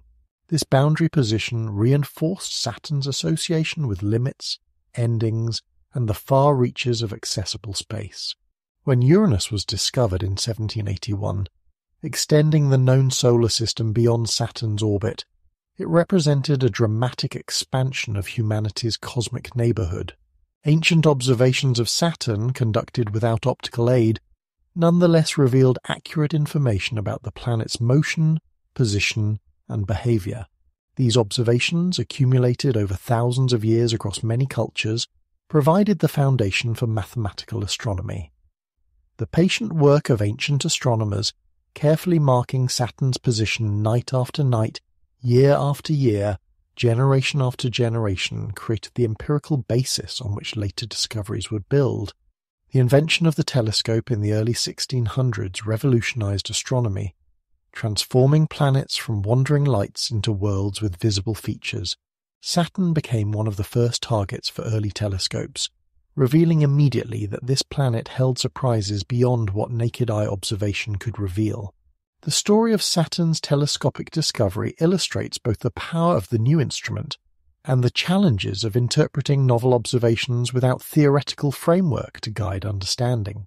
Galileo Galilei turned his improved telescope towards Saturn in 1610, the same year he discovered Jupiter's 4 largest moons. What Galileo saw puzzled him profoundly. Saturn appeared not as a simple disk like Jupiter, but as a central body flanked by two smaller companions. Galileo described Saturn as having ears, or appearing as three separate bodies almost touching. He believed he had discovered two moons orbiting extremely close to Saturn, one on each side. Galileo announced his discovery in an encrypted message, a common practice to establish priority while allowing time to make additional observations before full publication. However, when Galileo observed Saturn again in 1612, the companions had vanished. Saturn appeared as a simple disk without any appendages. Completely baffled, Galileo wondered whether Saturn had somehow swallowed its children, a darkly humorous reference to the Cronus mythology. He wrote to friends expressing his confusion and frustration at the disappearing features. Galileo could not understand what he'd observed, and the mystery troubled him for the rest of his life. He never resolved the puzzle of Saturn's changing appearance. What Galileo had actually observed were Saturn's rings, viewed almost edge-on during their disappearance, and more widely open during his initial observations. Saturn's rings orbit in the plane of the planet's equator, which is tilted about 27 degrees relative to Saturn's orbital plane. As Saturn orbits the Sun every 29.5 years, Earth's viewing angle of the rings changes continuously. Twice during each Saturnian year, the rings align edge-on to Earth. During these edge-on presentations, the rings essentially vanish from view due to their extreme thinness. Galileo's observations happened to bracket an edge-on presentation, causing the ears to disappear, creating an observation that made no sense within any framework available to 17th century astronomy. Other astronomers observed Saturn with early telescopes and reported various confused descriptions. Some saw handles on Saturn, others reported various appendages or projected bodies. The low quality of early telescopes, combined with the ring's changing appearance as Saturn's orbital position shifted, created persistent confusion. Different observers at different times saw different things, and no one could construct a coherent explanation that reconciled all the varying observations. Cassini-Huygens, using a superior telescope he built himself, finally solved the mystery in 1655. Through careful observations over an extended period, Huygens concluded that Saturn was surrounded by a thin, flat ring that never touched the planet. He announced his discovery through an anagram, later revealed as annulo cingitur tenui plano nuscam coherente ad eclipticam inclinato, meaning it is surrounded by a thin, flat ring nowhere touching, inclined to the ecliptic. Huygens' explanation immediately made sense of all the previous confusing observations. When viewed at various angles, a flat ring would appear as two separate bodies when seen nearly edge-on, as ears or handles when tilted, or would vanish entirely when perfectly edge-on. Huygens' discovery of Saturn's rings represented a triumph of sustained observation combined with theoretical reasoning. He also discovered Saturn's largest moon, Titan, during the same period. Observing a faint point of light orbiting Saturn over multiple nights, Huygens calculated that this object completed one orbit every 16 days.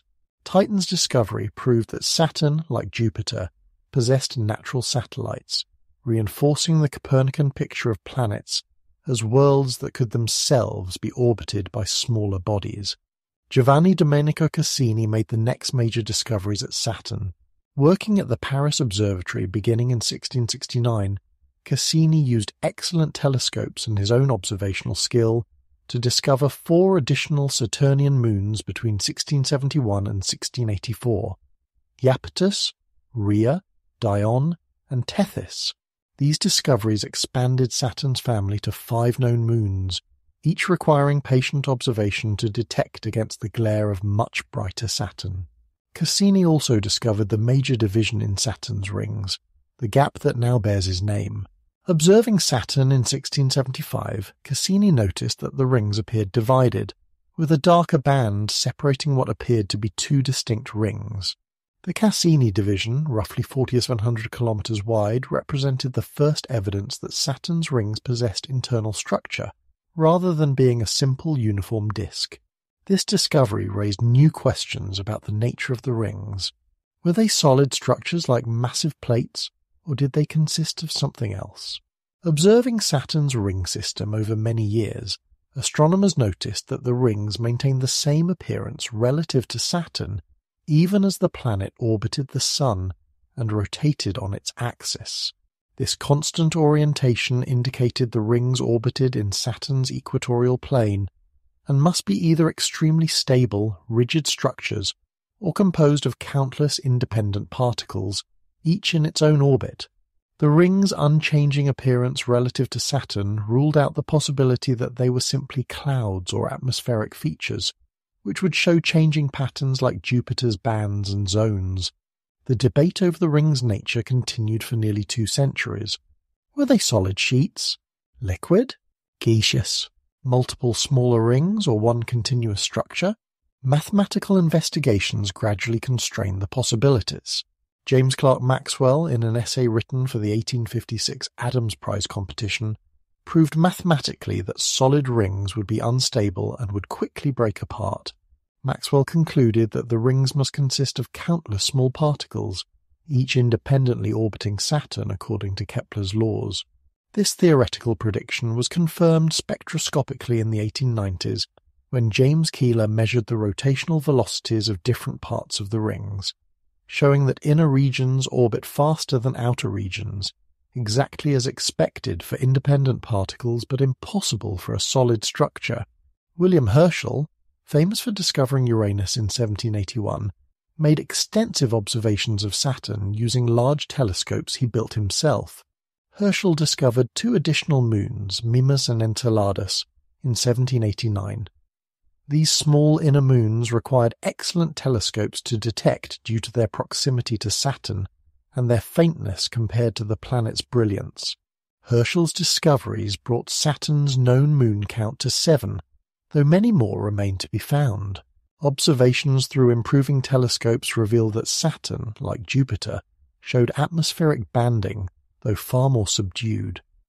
Dark belts and lighter zones could be discerned, indicating that Saturn's atmosphere organized into latitudinal bands. Unlike Jupiter's colorful and turbulent appearance, Saturn presented a calmer, more uniform face, with subtle features requiring patience and excellent viewing conditions to observe clearly. Various observers occasionally reported bright spots or unusual features in Saturn's atmosphere. These transient features sometimes persisted for weeks or months before fading.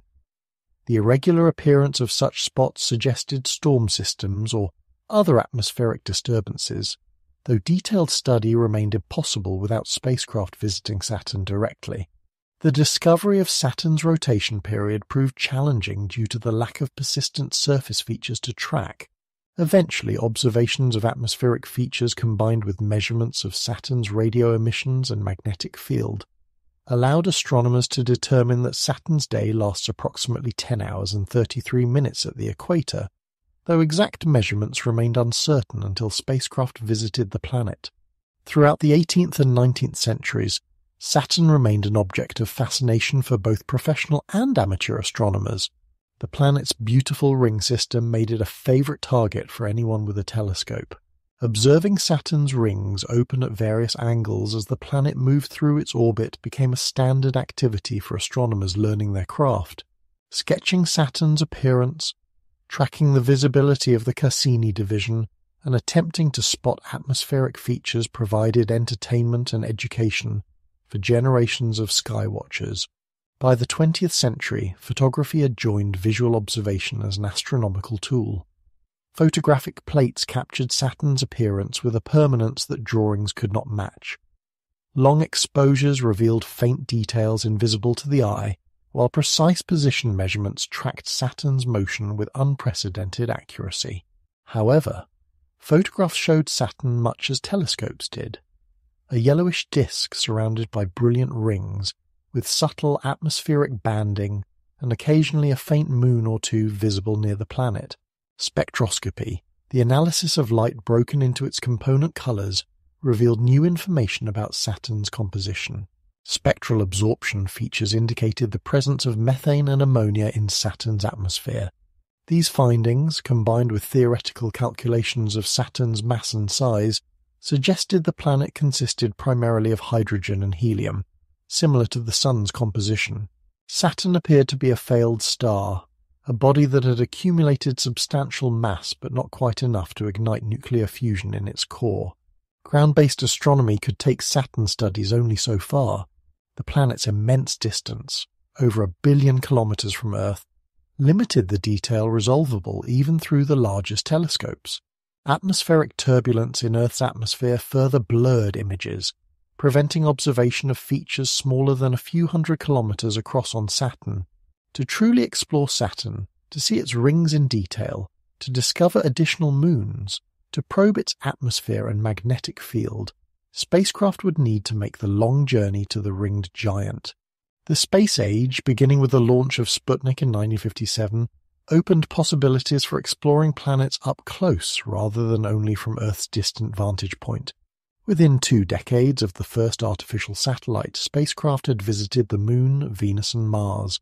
The outer solar system beckoned, but enormous distances and long flight times made missions to Jupiter, Saturn, and beyond technically challenging. The first successful encounters with Saturn would require patience, engineering excellence, and some fortunate orbital geometry.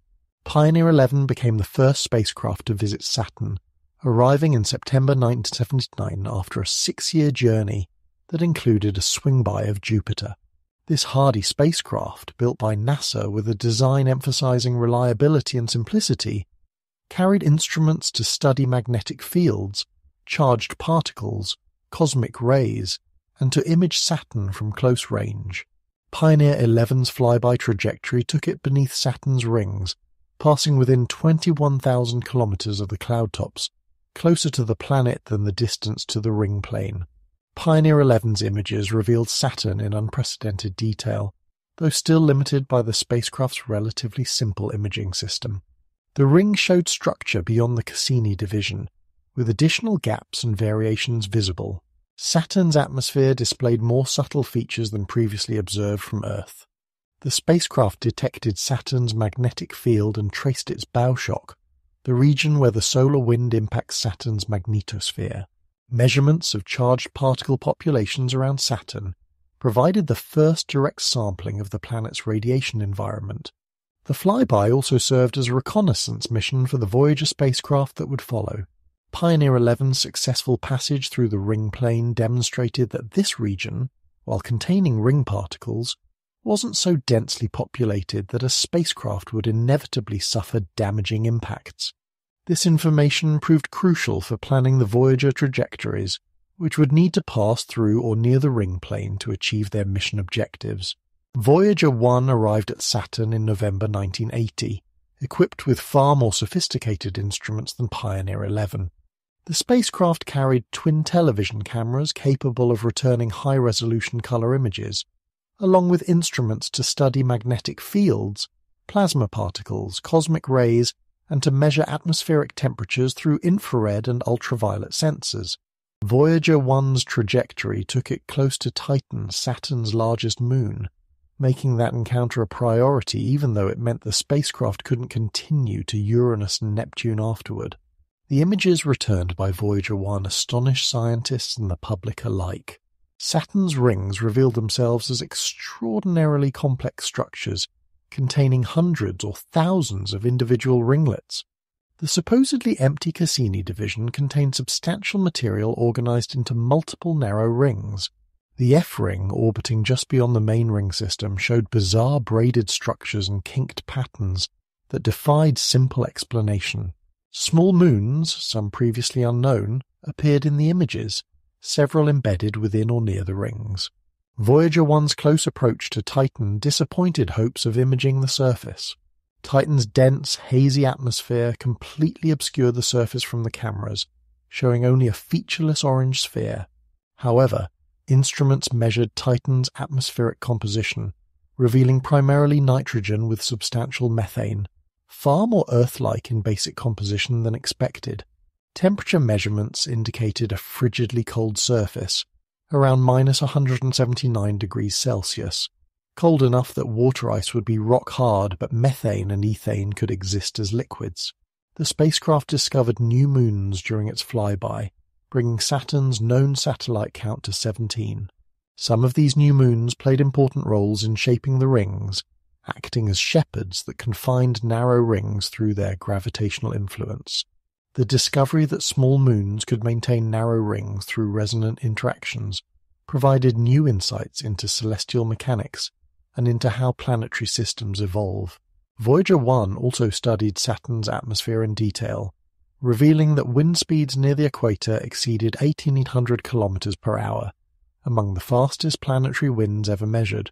The atmospheric structure showed multiple jet streams at different latitudes, with alternating eastward and westward flows. Unlike Jupiter, where colourful atmospheric features dominated, Saturn's atmosphere appeared more subdued, with subtle colour variations and fewer dramatic storm systems visible during the flyby. Voyager 2 followed less than a year later, arriving at Saturn in August 1981. This spacecraft's trajectory was designed to continue on to Uranus and Neptune, requiring a different flight path than Voyager 1. Voyager 2 wouldn't pass as close to Titan, but would observe Saturn's rings from a different angle and explore other moons more thoroughly. The spacecraft carried identical instruments to Voyager 1, ensuring consistent measurements and allowing comparisons between the two encounters. Voyager 2 returned additional stunning images of Saturn's rings, revealing yet more complexity in ring structure. The radial spoke-like features that had been occasionally glimpsed by Voyager 1 appeared more clearly in Voyager 2's images. These dark, transient features rotated with Saturn's magnetic field, rather than following Keplerian orbital motion, suggesting they were composed of tiny dust particles suspended above the main ring plane by electromagnetic forces. The spokes appeared and disappeared over timescales of hours, adding another mysterious dynamic element to ring behavior. The spacecraft discovered additional moons and observed several previously known moons in detail for the first time. Enceladus, which had appeared merely as a faint point of light from Earth, revealed itself as a bright young-looking world with varied terrain. Some regions showed heavy cratering, while other areas appeared remarkably smooth, suggesting recent geological activity. This discovery hinted that Enceladus might be more active than its small size would suggest, though the evidence for ongoing geological processes wouldn't be confirmed until the Cassini mission decades later. Iapetus's bizarre two-toned appearance, with one hemisphere bright white and the other nearly black, became clear in Voyager 2's images. The spacecraft also captured images of Hyperion, revealing its irregular, cratered, sponge-like appearance. Each moon showed unique characteristics, demonstrating the remarkable diversity within Saturn's satellite system. Both Voyager spacecraft measured Saturn's magnetic field in detail, revealing a field aligned almost perfectly with the planet's rotation axis, unlike most other planets where magnetic and rotation axes are tilted relative to each other. This unusual alignment initially complicated attempts to measure Saturn's rotation period, since magnetic field variations, which usually reveal rotation rates, appeared nearly constant as viewed from a fixed point in space. The Voyager encounters transformed our understanding of Saturn from a distant planet with rings into a complex, dynamic world with an intricate ring system, diverse moons, powerful magnetic field, and vigorous atmospheric circulation. The thousands of images and extensive datasets returned by both spacecraft provided material for years of analysis and discovery. Many features observed during the brief flybys raised questions that couldn't be answered without longer duration observations. After the Voyager encounters, no spacecraft visited Saturn for over 2 decades. The Voyager data remained the best available information about Saturn, supplemented by ongoing ground-based observations, but awaiting a dedicated orbiter mission that could study the system over years rather than days. Planning began for such a mission even before Voyager 2 completed its tour of the outer solar system. The mission that would eventually emerge would become one of the most successful planetary exploration missions ever conducted. The Cassini-Huygens mission represents one of the most ambitious and successful space exploration endeavours in history. This joint mission between NASA, the European Space Agency, and the Italian Space Agency combined a Saturn orbiter with a Titan lander, designed to conduct comprehensive studies of the Saturn system over multiple years. From its arrival in 2004 until its dramatic finale in 2017, Cassini revolutionized our understanding of Saturn, its rings, and its moons. The mission began with a launch from Cape Canaveral in October 1997. The spacecraft, weighing nearly 5,600 kilograms at launch, was too massive to be sent directly to Saturn, even using the most powerful available rockets. Instead, Cassini followed a complex trajectory that included flybys of Venus twice, Earth, and Jupiter, using gravitational assists from each encounter to gain the speed necessary to reach Saturn. This 7-year journey covered over 3.5 billion kilometers before Cassini huygens approached its destination.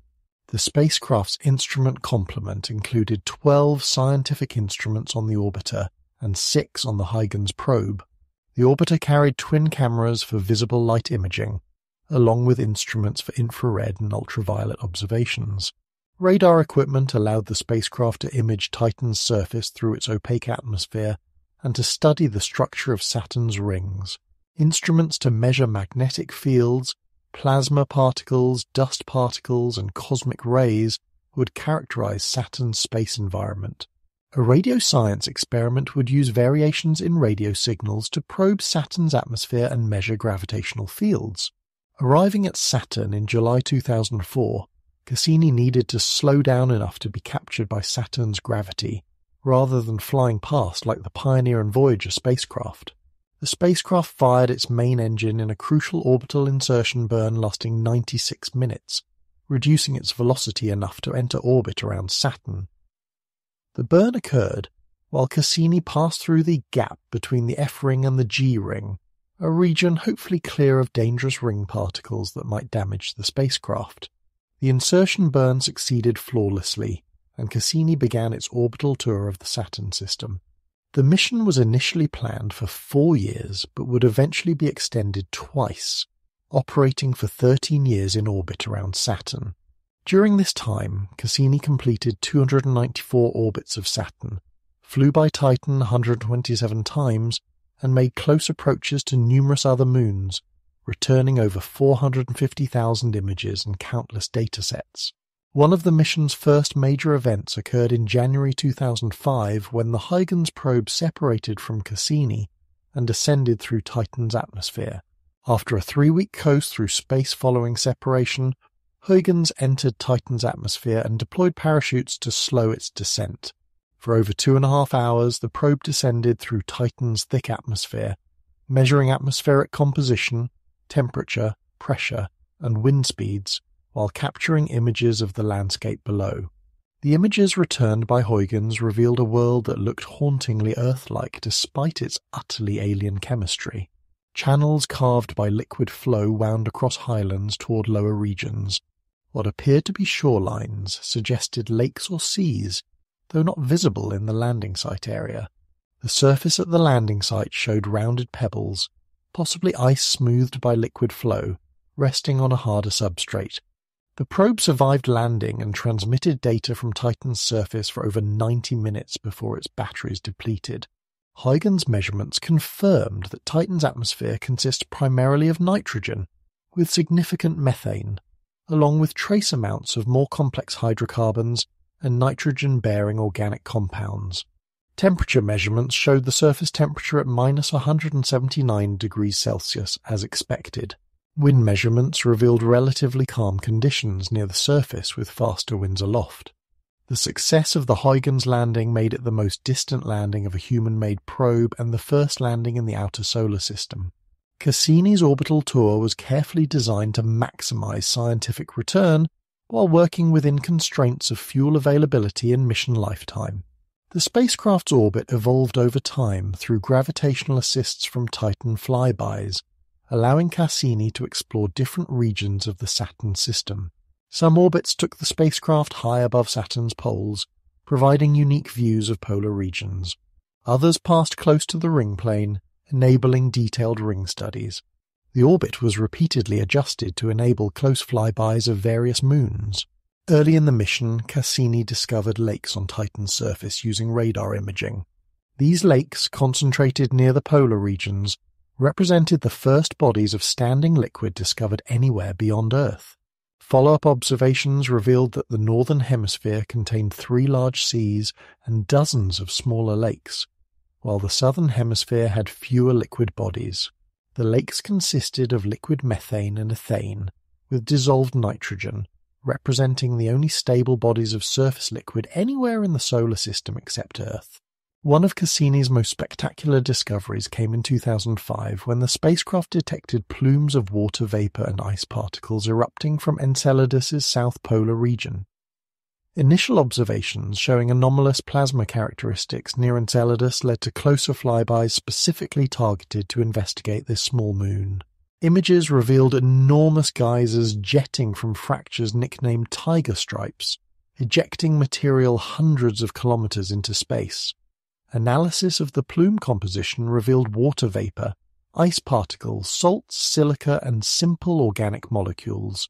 This discovery transformed Enceladus from an overlooked small moon into one of the highest priority targets in the search for life beyond Earth. The plumes clearly originated from liquid water beneath the ice shell, and the presence of salts and silica indicated the water had interacted with rock. The detection of molecular hydrogen in the plumes during later flybys suggested active water rock chemistry, potentially capable of supporting microbial life. Enceladus became a prime target for future missions focused on astrobiology. Cassini's cameras returned breathtaking images of Saturn's rings from angles and distances impossible to achieve from Earth. The spacecraft discovered new moons embedded within the rings, observed the complex interactions between moons and rings that create waves and gaps, and documented the ring's 3-dimensional structure during special viewing geometries. At Saturn's equinoxes, when sunlight illuminated the ring's edge-on, vertical structures in the rings cast long shadows, revealing that the seemingly flat rings contained vertical features extending hundreds of meters above and below the main ring plane. The spacecraft observed the massive hexagonal jet stream at Saturn's north pole, a feature that had been glimpsed during the Voyager flybys, but whose persistence over decades was confirmed by Cassini. High-resolution images reveal the hexagon's detailed structure, including the hurricane-like vortex at its center. Cassini also studied the south polar vortex, which lacked hexagonal structure, but showed its own complex circulation patterns. Cassini witnessed seasonal changes on Saturn, as the planet's northern hemisphere transitioned from winter to summer during the mission. Cloud patterns shifted, atmospheric circulation changed, and the distribution of lakes on Titan evolved with the seasons. In 2010, a massive storm erupted in Saturn's northern hemisphere, growing rapidly to encircle the entire planet in a brilliant white band, visible even through small telescopes from Earth.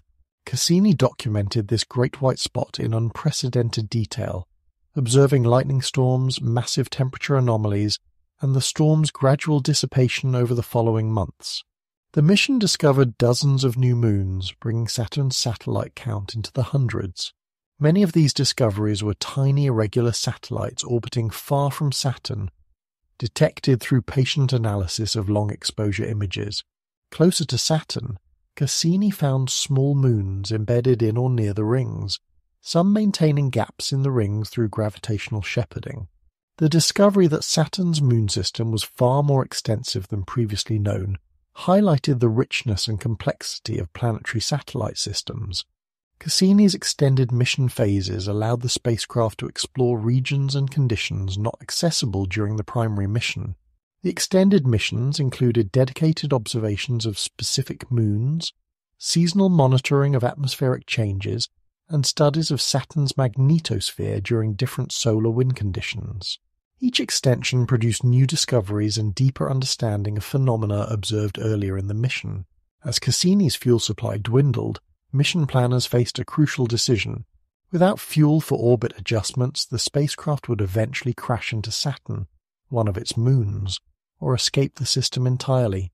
To protect potentially habitable moons like Enceladus and Titan from contamination with microbes that might have survived on the spacecraft, NASA decided to deliberately crash Cassini into Saturn's atmosphere, ensuring complete destruction of the spacecraft. The grand finale, as this final mission phase was called, began in April 2017. Cassini's orbit was adjusted to pass between Saturn and its rings, a region never previously explored by any spacecraft. For 5 months, Cassini made 22 passes through this gap, skimming just 3,000 kilometers above Saturn's cloud tops and passing through the inner edge of the rings. These daring maneuvers allowed unprecedented measurements of Saturn's gravitational and magnetic fields, direct sampling of Saturn's upper atmosphere and material from the inner rings, and stunning close-up images of Saturn's polar regions and innermost ring structures. During the grand finale orbits, Cassini measured Saturn's gravitational field with exquisite precision, revealing that Saturn's rings contain far less mass than many previous estimates suggested. This finding supported theories that the rings might be young, perhaps only tens of millions of years old rather than primordial structures dating to Saturn's formation. Cassini also detected complex organic molecules raining into Saturn's atmosphere from the rings, showing that the rings and planet interact dynamically. On September 15, 2017, Cassini made its final descent into Saturn's atmosphere. The spacecraft continued transmitting data as it fell, measuring atmospheric composition, temperature, and pressure directly for the first time. Eventually, atmospheric drag became too intense for Cassini's thrusters to counteract. The spacecraft tumbled, lost contact with Earth, and disintegrated in Saturn's atmosphere, ending a mission that had transformed our understanding of the ringed planet and its moons. Cassini's legacy extends far beyond its operational lifetime. The mission returned over 450,000 images and vast quantities of scientific data that researchers continue to analyze years after the mission ended. Discoveries from Cassini data continue to be published regularly, as scientists extract new insights from the comprehensive data sets. The mission demonstrated the value of long-duration orbital missions for studying planetary systems thoroughly, revealing phenomena that brief flybys could never capture. The mission also showcased international cooperation in space exploration, with NASA, ESA, and ASI working together seamlessly throughout the mission's development, flight, and operations. The technological achievements of Cassini-Huygens inspired future mission concepts. The success of the Huygens probe demonstrated the feasibility of landing probes on outer solar system bodies with thick atmospheres. Cassini's ability to operate for 13 years in the harsh space environment around Saturn, surviving radiation exposure, micrometeorite impacts, and equipment aging, validated engineering approaches for long-duration deep space missions. The mission's sophisticated trajectory design, using gravity assists and careful orbital planning to maximize scientific return, became a template for subsequent missions. Perhaps most importantly, Cassini transformed our understanding of where life might exist in the solar system. Before Cassini, most searches for life focused on Mars and perhaps Jupiter's moon Europa. Cassini's discoveries at Enceladus and Titan added 2 completely different environments to the list of potentially habitable worlds. Enceladus, with its subsurface ocean, hydrothermal activity and organic chemistry, might host microbial life in its hidden sea. Titan, with its complex organic chemistry and subsurface water ocean, represents an environment where prebiotic chemistry operates at planetary scales, perhaps following pathways that once occurred on early Earth. The mission also revealed that habitability is not confined to a narrow habitable zone, around stars where liquid water can exist on planetary surfaces. Moons heated by tidal forces can maintain liquid water oceans beneath protective ice shells, regardless of their distance from the Sun. This expanded definition of habitable environments suggests that life-supporting worlds might be far more common throughout the galaxy than previously imagined. Icy moons around giant planets throughout the Milky Way could potentially harbor subsurface oceans and perhaps life. Cassini's data continues to fuel scientific research and public engagement with space exploration. The stunning images returned by the mission appear in museums, planetariums, documentaries, and educational materials worldwide. These images have inspired countless individuals to pursue careers in science, engineering, and space exploration. The mission demonstrated that robotic space exploration can capture public imagination and generate excitement about scientific discovery. The scientific questions raised by Cassini discoveries ensure that Saturn and its moons will remain high priorities for future exploration. Proposed missions include orbiters designed to study Enceladus specifically, flying repeatedly through its plumes to search for signs of life in the ocean material. Concepts for Titan exploration include drones that would fly through the atmosphere, submarines to explore the hydrocarbon seas, and landers to study surface chemistry in detail. Each of these concepts builds on knowledge gained during the Cassini mission, targeting specific questions that Cassini identified but couldn't fully answer. Saturn possesses a powerful magnetic field that extends millions of kilometers into space, creating a magnetosphere that shields the planet and inner moons from the solar wind. This invisible magnetic bubble represents one of Saturn's most important but least visible features, influencing everything from atmospheric aurora to moon surface chemistry. Understanding Saturn's magnetosphere reveals how the planet interacts with its space environment and how magnetic fields shape planetary systems.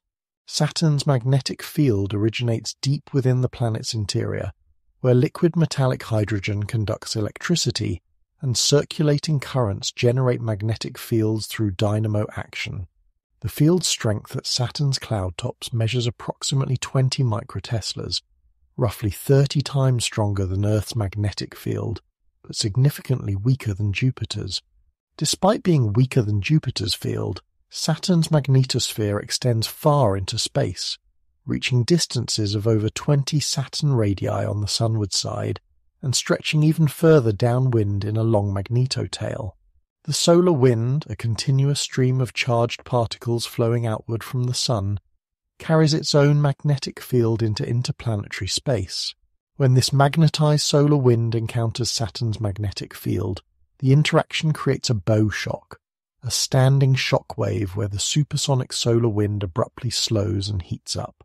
The bow shock marks the outer boundary of Saturn's magnetic influence, typically located roughly 25 Saturn radii upstream from the planet. Between the bow shock and the magnetosphere itself lies a turbulent region called the magnetosheath, where shocked solar wind plasma flows around Saturn's magnetosphere.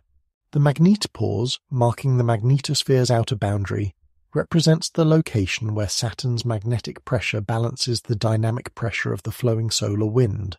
This boundary fluctuates continuously as variations in solar wind pressure push the magnetopause inward or allow it to expand outward. Inside the magnetopause, Saturn's magnetic field dominates. Field lines emerge from Saturn's southern magnetic pole, arc through space, and re-enter at the northern magnetic pole.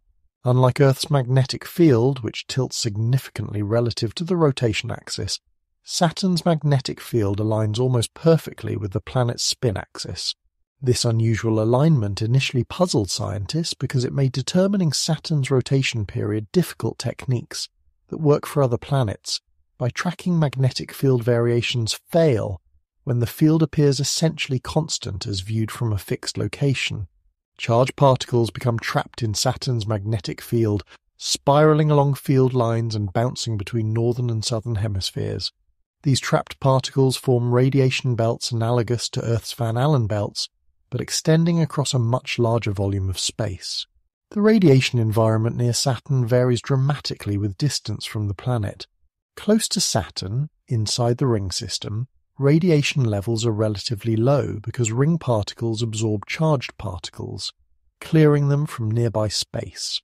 Beyond the main rings, radiation intensity increases, reaching a maximum in the region between the rings and the inner moons. Enceladus plays a crucial role in populating Saturn's magnetosphere with material. The geysers continuously eject water vapor and ice particles into space, where solar ultraviolet light and electron impacts break apart water molecules, releasing hydrogen atoms, oxygen atoms, and charged ions. These products form a torus of neutral and charged particles occupying Enceladus's orbital region. The neutral atoms, not affected by magnetic fields, spread throughout the inner magnetosphere and eventually escape to interplanetary space or rain down onto Saturn's atmosphere. The charged ions become trapped in Saturn's magnetic field, forced to corrotate with the planet's rotation. As Saturn rotates every 10.5 hours, the magnetic field drags the trapped plasma around with it, creating a rapidly rotating plasma disk in the inner magnetosphere. This corrotation differs from the Keplerian orbital motion that governs how moons and ring particles orbit. The corrotating plasma moves much faster than the Keplerian velocity at distances beyond a few Saturn radii, creating a shear between the plasma and moons that orbit through it. Titan also influences Saturn's magnetosphere despite being located much farther from Saturn than Enceladus. Titan's thick atmosphere continuously loses molecules to space, creating a torus of neutral particles along Titan's orbit. These neutrals, primarily nitrogen and methane molecules, interact with the magnetospheric plasma, affecting the magnetic environment in Titan's vicinity. Titan's orbit takes it alternately inside and outside Saturn's magnetosphere, as the magnetopore's boundary shifts with changing solar wind conditions. When Titan orbits inside the magnetosphere, it experiences Saturn's magnetic field and trapped particles. When outside, it encounters shocked solar wind plasma directly. Aurorae occur at both of Saturn's magnetic poles, created when charged particles from the magnetosphere precipitate into the upper atmosphere along magnetic field lines. These particles, accelerated to high energies, collide with atmospheric molecules, exciting them to higher energy states.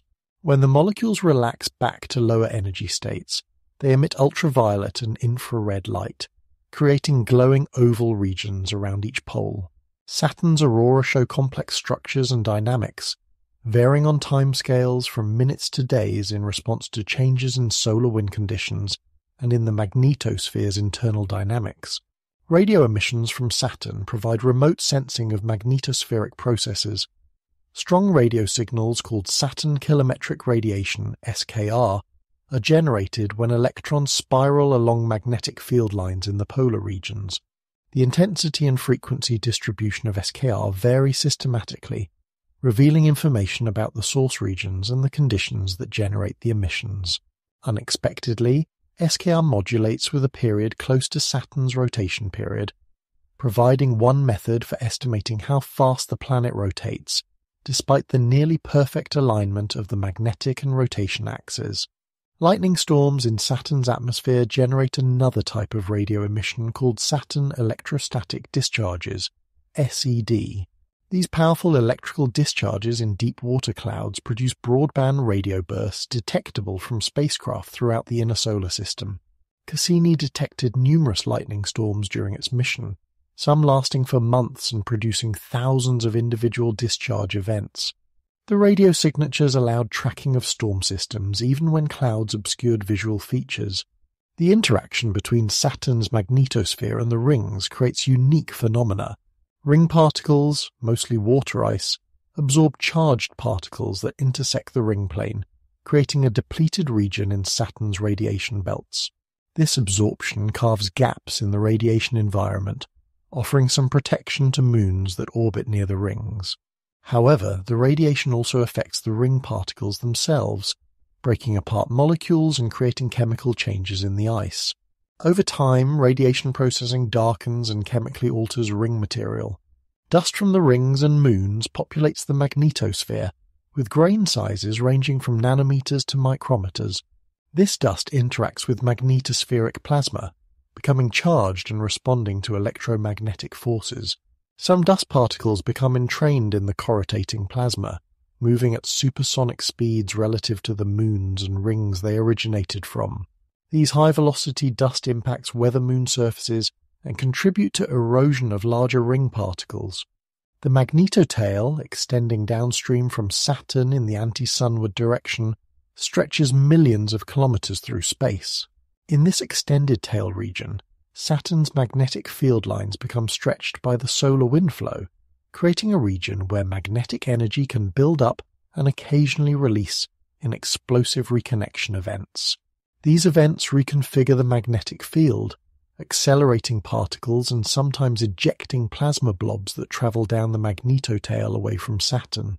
Seasonal variations affect Saturn's magnetosphere, as the planet's axial tilt causes different hemispheres to point more directly toward or away from the Sun during Saturn's 29.5-year orbit.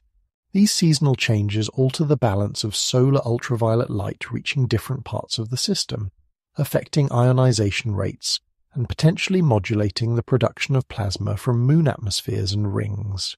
The Cassini mission, spanning over half a Saturnian year, provided the first opportunity to observe these seasonal effects directly. Understanding Saturn's magnetosphere helps constrain theories about the planet's interior structure and dynamics.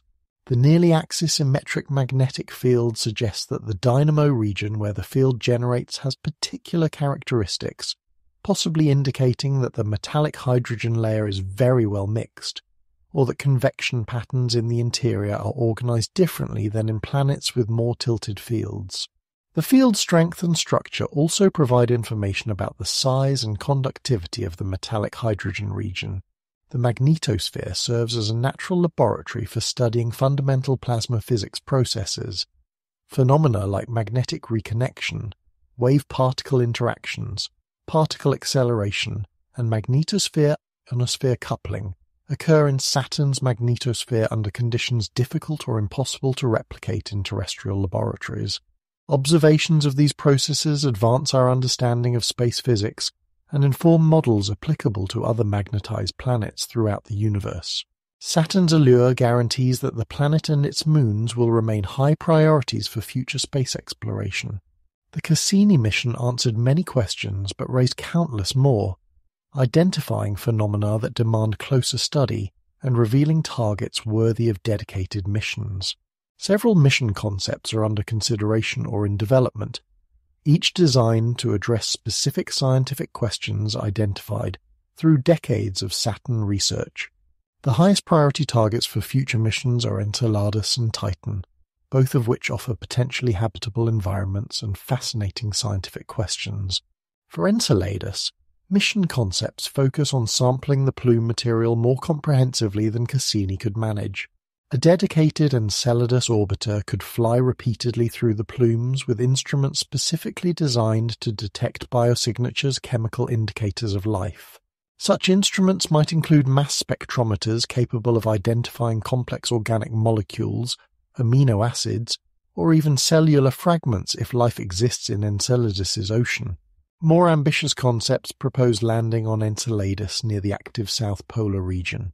A lander could sample freshly erupted ocean material that has settled onto the surface, analyzing it with sophisticated instruments to search for signs of biological activity. Eventually, a mission might attempt to penetrate the ice shell to access the ocean directly, though such a mission would be extremely challenging technically and would lie decades in the future even with aggressive development timelines. For Titan, numerous mission concepts have been proposed over the years. The Dragonfly mission, selected by NASA for development and launch in the 2030s, will send a rotorcraft to Titan to explore multiple sites across the Moon's surface. Dragonfly will take advantage of Titan's dense atmosphere and weak gravity, both of which make powered flight easier on Titan than on Earth. The rotorcraft will hop between locations, studying surface chemistry, searching for biosignatures, and investigating the interface between Titan's surface and atmosphere where complex organic chemistry occurs. Other Titan mission concepts include orbiters equipped with radar and infrared instruments to map the entire surface at high resolution, tracking seasonal changes in the methane cycle, and monitoring weather patterns. A Titan submarine mission could explore one of the northern hydrocarbon seas, diving beneath the surface to study the composition of the liquid, measure ocean depths, and search for suspended organic materials. Such a mission would represent an unprecedented exploration of an alien ocean utterly unlike Earth's water seas. Returning samples from Saturn's moons to Earth represents another long-term goal. A sample return mission could collect material from Enceladus's plumes or from Titan's surface and return it to Earth for analysis in laboratories far more sophisticated than any instruments that could be sent to Saturn. Sample return would allow detailed analysis using techniques impossible aboard spacecraft, potentially revealing definitive evidence for or against life in these environments. Missions to study Saturn's rings in greater detail have also been proposed. Despite Cassini's extensive ring observations, many questions remain about ring composition, dynamics, and history. A dedicated ring mission could use high-resolution imaging, spectroscopy, and in-situ sampling to characterize ring material in unprecedented detail. Understanding the ring's age, composition, and evolution would illuminate processes relevant to planetary formation throughout the universe. Some mission concepts target Saturn's smaller moons. Iapetus's two-toned appearance and equatorial ridge raise questions about the moon's formation and evolution that could be addressed by a dedicated flyby or orbiter. Hyperion's chaotic rotation and sponge-like appearance suggest it may be a loosely bound rubble pile, revealing information about small body structure and collision processes if studied closely. The irregular satellites, potentially captured Kuiper Belt objects, offer pristine samples of material from the outer solar system that could be characterized through close flybys. Atmospheric probes similar to the Galileo probe that entered Jupiter's atmosphere in 1995 have been proposed for Saturn. Such a probe would descend deep into Saturn's atmosphere, measuring composition, temperature, pressure, and wind speeds directly as it falls toward the planet's interior. The probe could potentially descend below the cloud layers visible from space, sampling regions never before observed. Data from an atmospheric probe would constrain models of Saturn's interior structure and atmospheric dynamics, while revealing the composition of material that has remained largely unchanged since the planet's formation. Studies of Saturn's magnetosphere would benefit from dedicated missions equipped with modern plasma instruments. Understanding the magnetosphere's dynamics, its interaction with the solar wind, and how moons and rings affect the magnetic environment requires sustained observations over multiple years, sampling different regions of the magnetosphere during various solar wind conditions.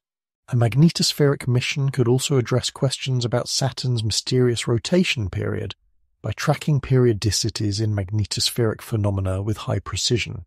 International collaboration will likely play a major role in future Saturn exploration, as it did with Cassini-Huygens. The cost and complexity of outer solar system missions encourage partnerships between space agencies, pooling resources and expertise to accomplish objectives no single agency could achieve alone. ESA, NASA, JAXA, and other agencies have expressed interest in future Saturn missions, with various concepts at different stages of planning and development.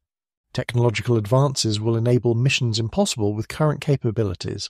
More efficient propulsion systems could reduce flight times to Saturn, allowing missions to reach the planet faster and operate longer once there. Advanced power systems, possibly including next-generation radioisotope thermoelectric generators or even nuclear fission reactors, could provide the electrical power necessary for energy-intensive instruments and operations in Saturn's distant, sunlight-poor environment. Miniaturization of instruments allows more sophisticated payloads within available mass and power budgets. Artificial intelligence and autonomous operations will increasingly enable spacecraft to make decisions without waiting for instructions from Earth.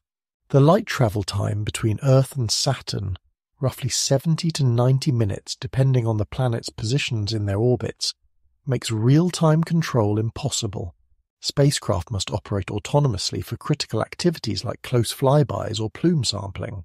Future missions will incorporate more advanced autonomy, allowing spacecraft to respond to unexpected observations by adjusting instrument settings or even modifying observing sequences without human intervention.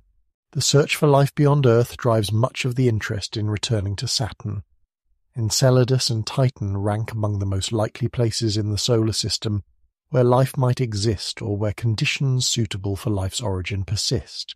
Definitive detection of extraterrestrial life, even simple microbes, would represent one of the most profound discoveries in human history, fundamentally changing our understanding of life's place in the universe. Even if life is not found, studying the prebiotic chemistry on Titan and the ocean chemistry on Enceladus will illuminate processes that led to life's origin on Earth. Public interest in Saturn exploration remains strong, fueled by the stunning images and discoveries from the Cassini mission. This public support translates into political will to fund future missions, ensuring that Saturn remains a destination for spacecraft in coming decades. Educational outreach and public engagement efforts will continue to communicate discoveries to broad audiences, inspiring the next generation of scientists, engineers, and explorers. Ground-based observations will complement future spacecraft missions, providing context and long-term monitoring that spacecraft cannot match. Modern telescopes, especially those equipped with adaptive optics to counteract atmospheric blurring, can observe Saturn with unprecedented clarity from Earth. Future telescopes, including the extremely large telescopes currently under construction, will study Saturn's atmosphere, rings and major moons with resolutions approaching what spacecraft achieved in earlier eras. Coordinated campaigns combining ground-based and space-based observations maximize scientific return. The James Webb Space Telescope and other space-based observatories will contribute to Saturn science by observing at wavelengths blocked by Earth's atmosphere. Infrared observations can probe atmospheric temperatures at different altitudes, track storm systems, and study ring composition. These observations complement spacecraft data, providing different perspectives and longer temporal coverage. Amateur astronomers will continue playing roles in Saturn observation, tracking atmospheric features, monitoring ring appearance as viewing geometry changes, and occasionally detecting unusual phenomena like new storms. The global network of amateur observers provides temporal coverage that professional observatories cannot match, often catching transient events that would otherwise go unnoticed. Collaborative efforts between professional scientists and amateur observers enrich Saturn research while engaging the public in active scientific participation. Saturn's story continues to unfold, each observation and discovery adding new chapters to our understanding of this magnificent world. The planet that has captivated humans for millennia remains as mysterious and alluring as ever, with secrets still waiting to be revealed. Future explorers, both robotic and perhaps eventually human, will carry forward the legacy of discovery, venturing deeper into the Saturn system to uncover answers we can barely formulate today. As we drift toward the end of this journey through Saturn's story, take a moment to appreciate the sheer scope of what we've explored together. From a swirling disk of gas and dust 4.5 billion years ago to a majestic ringed world orbited by dozens of moons, Saturn has evolved across cosmic ages. Human understanding of Saturn has similarly evolved, from ancient observations of a wandering golden star to spacecraft flying through the planet's rings and sampling ocean material from an active moon. Saturn embodies both the familiar and the alien. Its massive storms and atmospheric bands recall Earth's weather, yet they operate on scales that dwarf our planet entirely. Its moons show landscapes shaped by familiar processes, erosion, tectonics, impacts. Yet the materials are water ice frozen harder than rock, and the liquids are hydrocarbons rather than water. Titan's rain falls through nitrogen skies but consists of methane drops. Enceladus's geysers erupt with water but into the vacuum of space rather than Earth's atmosphere. The rings themselves, Saturn's defining feature, remain objects of wonder despite centuries of study. These vast flat structures, proportionally thinner than paper yet spanning hundreds of thousands of kilometers, dance in complex patterns driven by gravity and collisions. They may be young, perhaps the remnants of a destroyed moon, or they might represent ongoing cycles of creation and destruction that have operated throughout Saturn's history. The truth likely lies in data still waiting to be analyzed or observations yet to be made. What makes Saturn's story particularly compelling is how it intersects with the search for life beyond Earth. Enceladus harbors an ocean in contact with rock, with chemical energy potentially usable by life, ejecting samples directly into space where spacecraft can collect them. Titan presents a laboratory of complex organic chemistry, operating at planetary scale for billions of years. These environments expand our conception of where life might arise and thrive, suggesting that habitable worlds might be far more common than we once imagined. Each moon in Saturn's family tells its own story. Mima's barely survived a catastrophic impact that nearly shattered it. Iapetus wears a mysterious equatorial ridge like a seam on a walnut. Hyperion tumbles chaotically, defying the orderly rotations of most moons. Phoebe, a captured interloper from the outer solar system, preserves material from the Kuiper belt. Every moon, from massive Titan to tiny moonlets embedded in the rings, contributes to the rich tapestry of the Saturnian system. The human story of Saturn exploration reflects our species' drive to understand the universe. Ancient observers patiently tracked Saturn's motion across the sky, weaving the planet into mythologies and philosophies. Early telescopic observers struggled to understand what they saw, eventually realizing that Saturn wore a ring unlike anything else in the heavens. 20th century scientists calculated trajectories and designed instruments, sending robotic emissaries on 7-year journeys to fly past or orbit this distant world. Each generation built on the work of predecessors, gradually illuminating Saturn's nature. The Cassini mission stands as a testament to what humans can accomplish when we commit to understanding rather than conquering, to learning rather than exploiting. For 13 years, this sophisticated machine executed a complex orbital ballet, flying by moons, threading between rings, sampling the space environment, and returning a wealth of data that scientists will study for decades.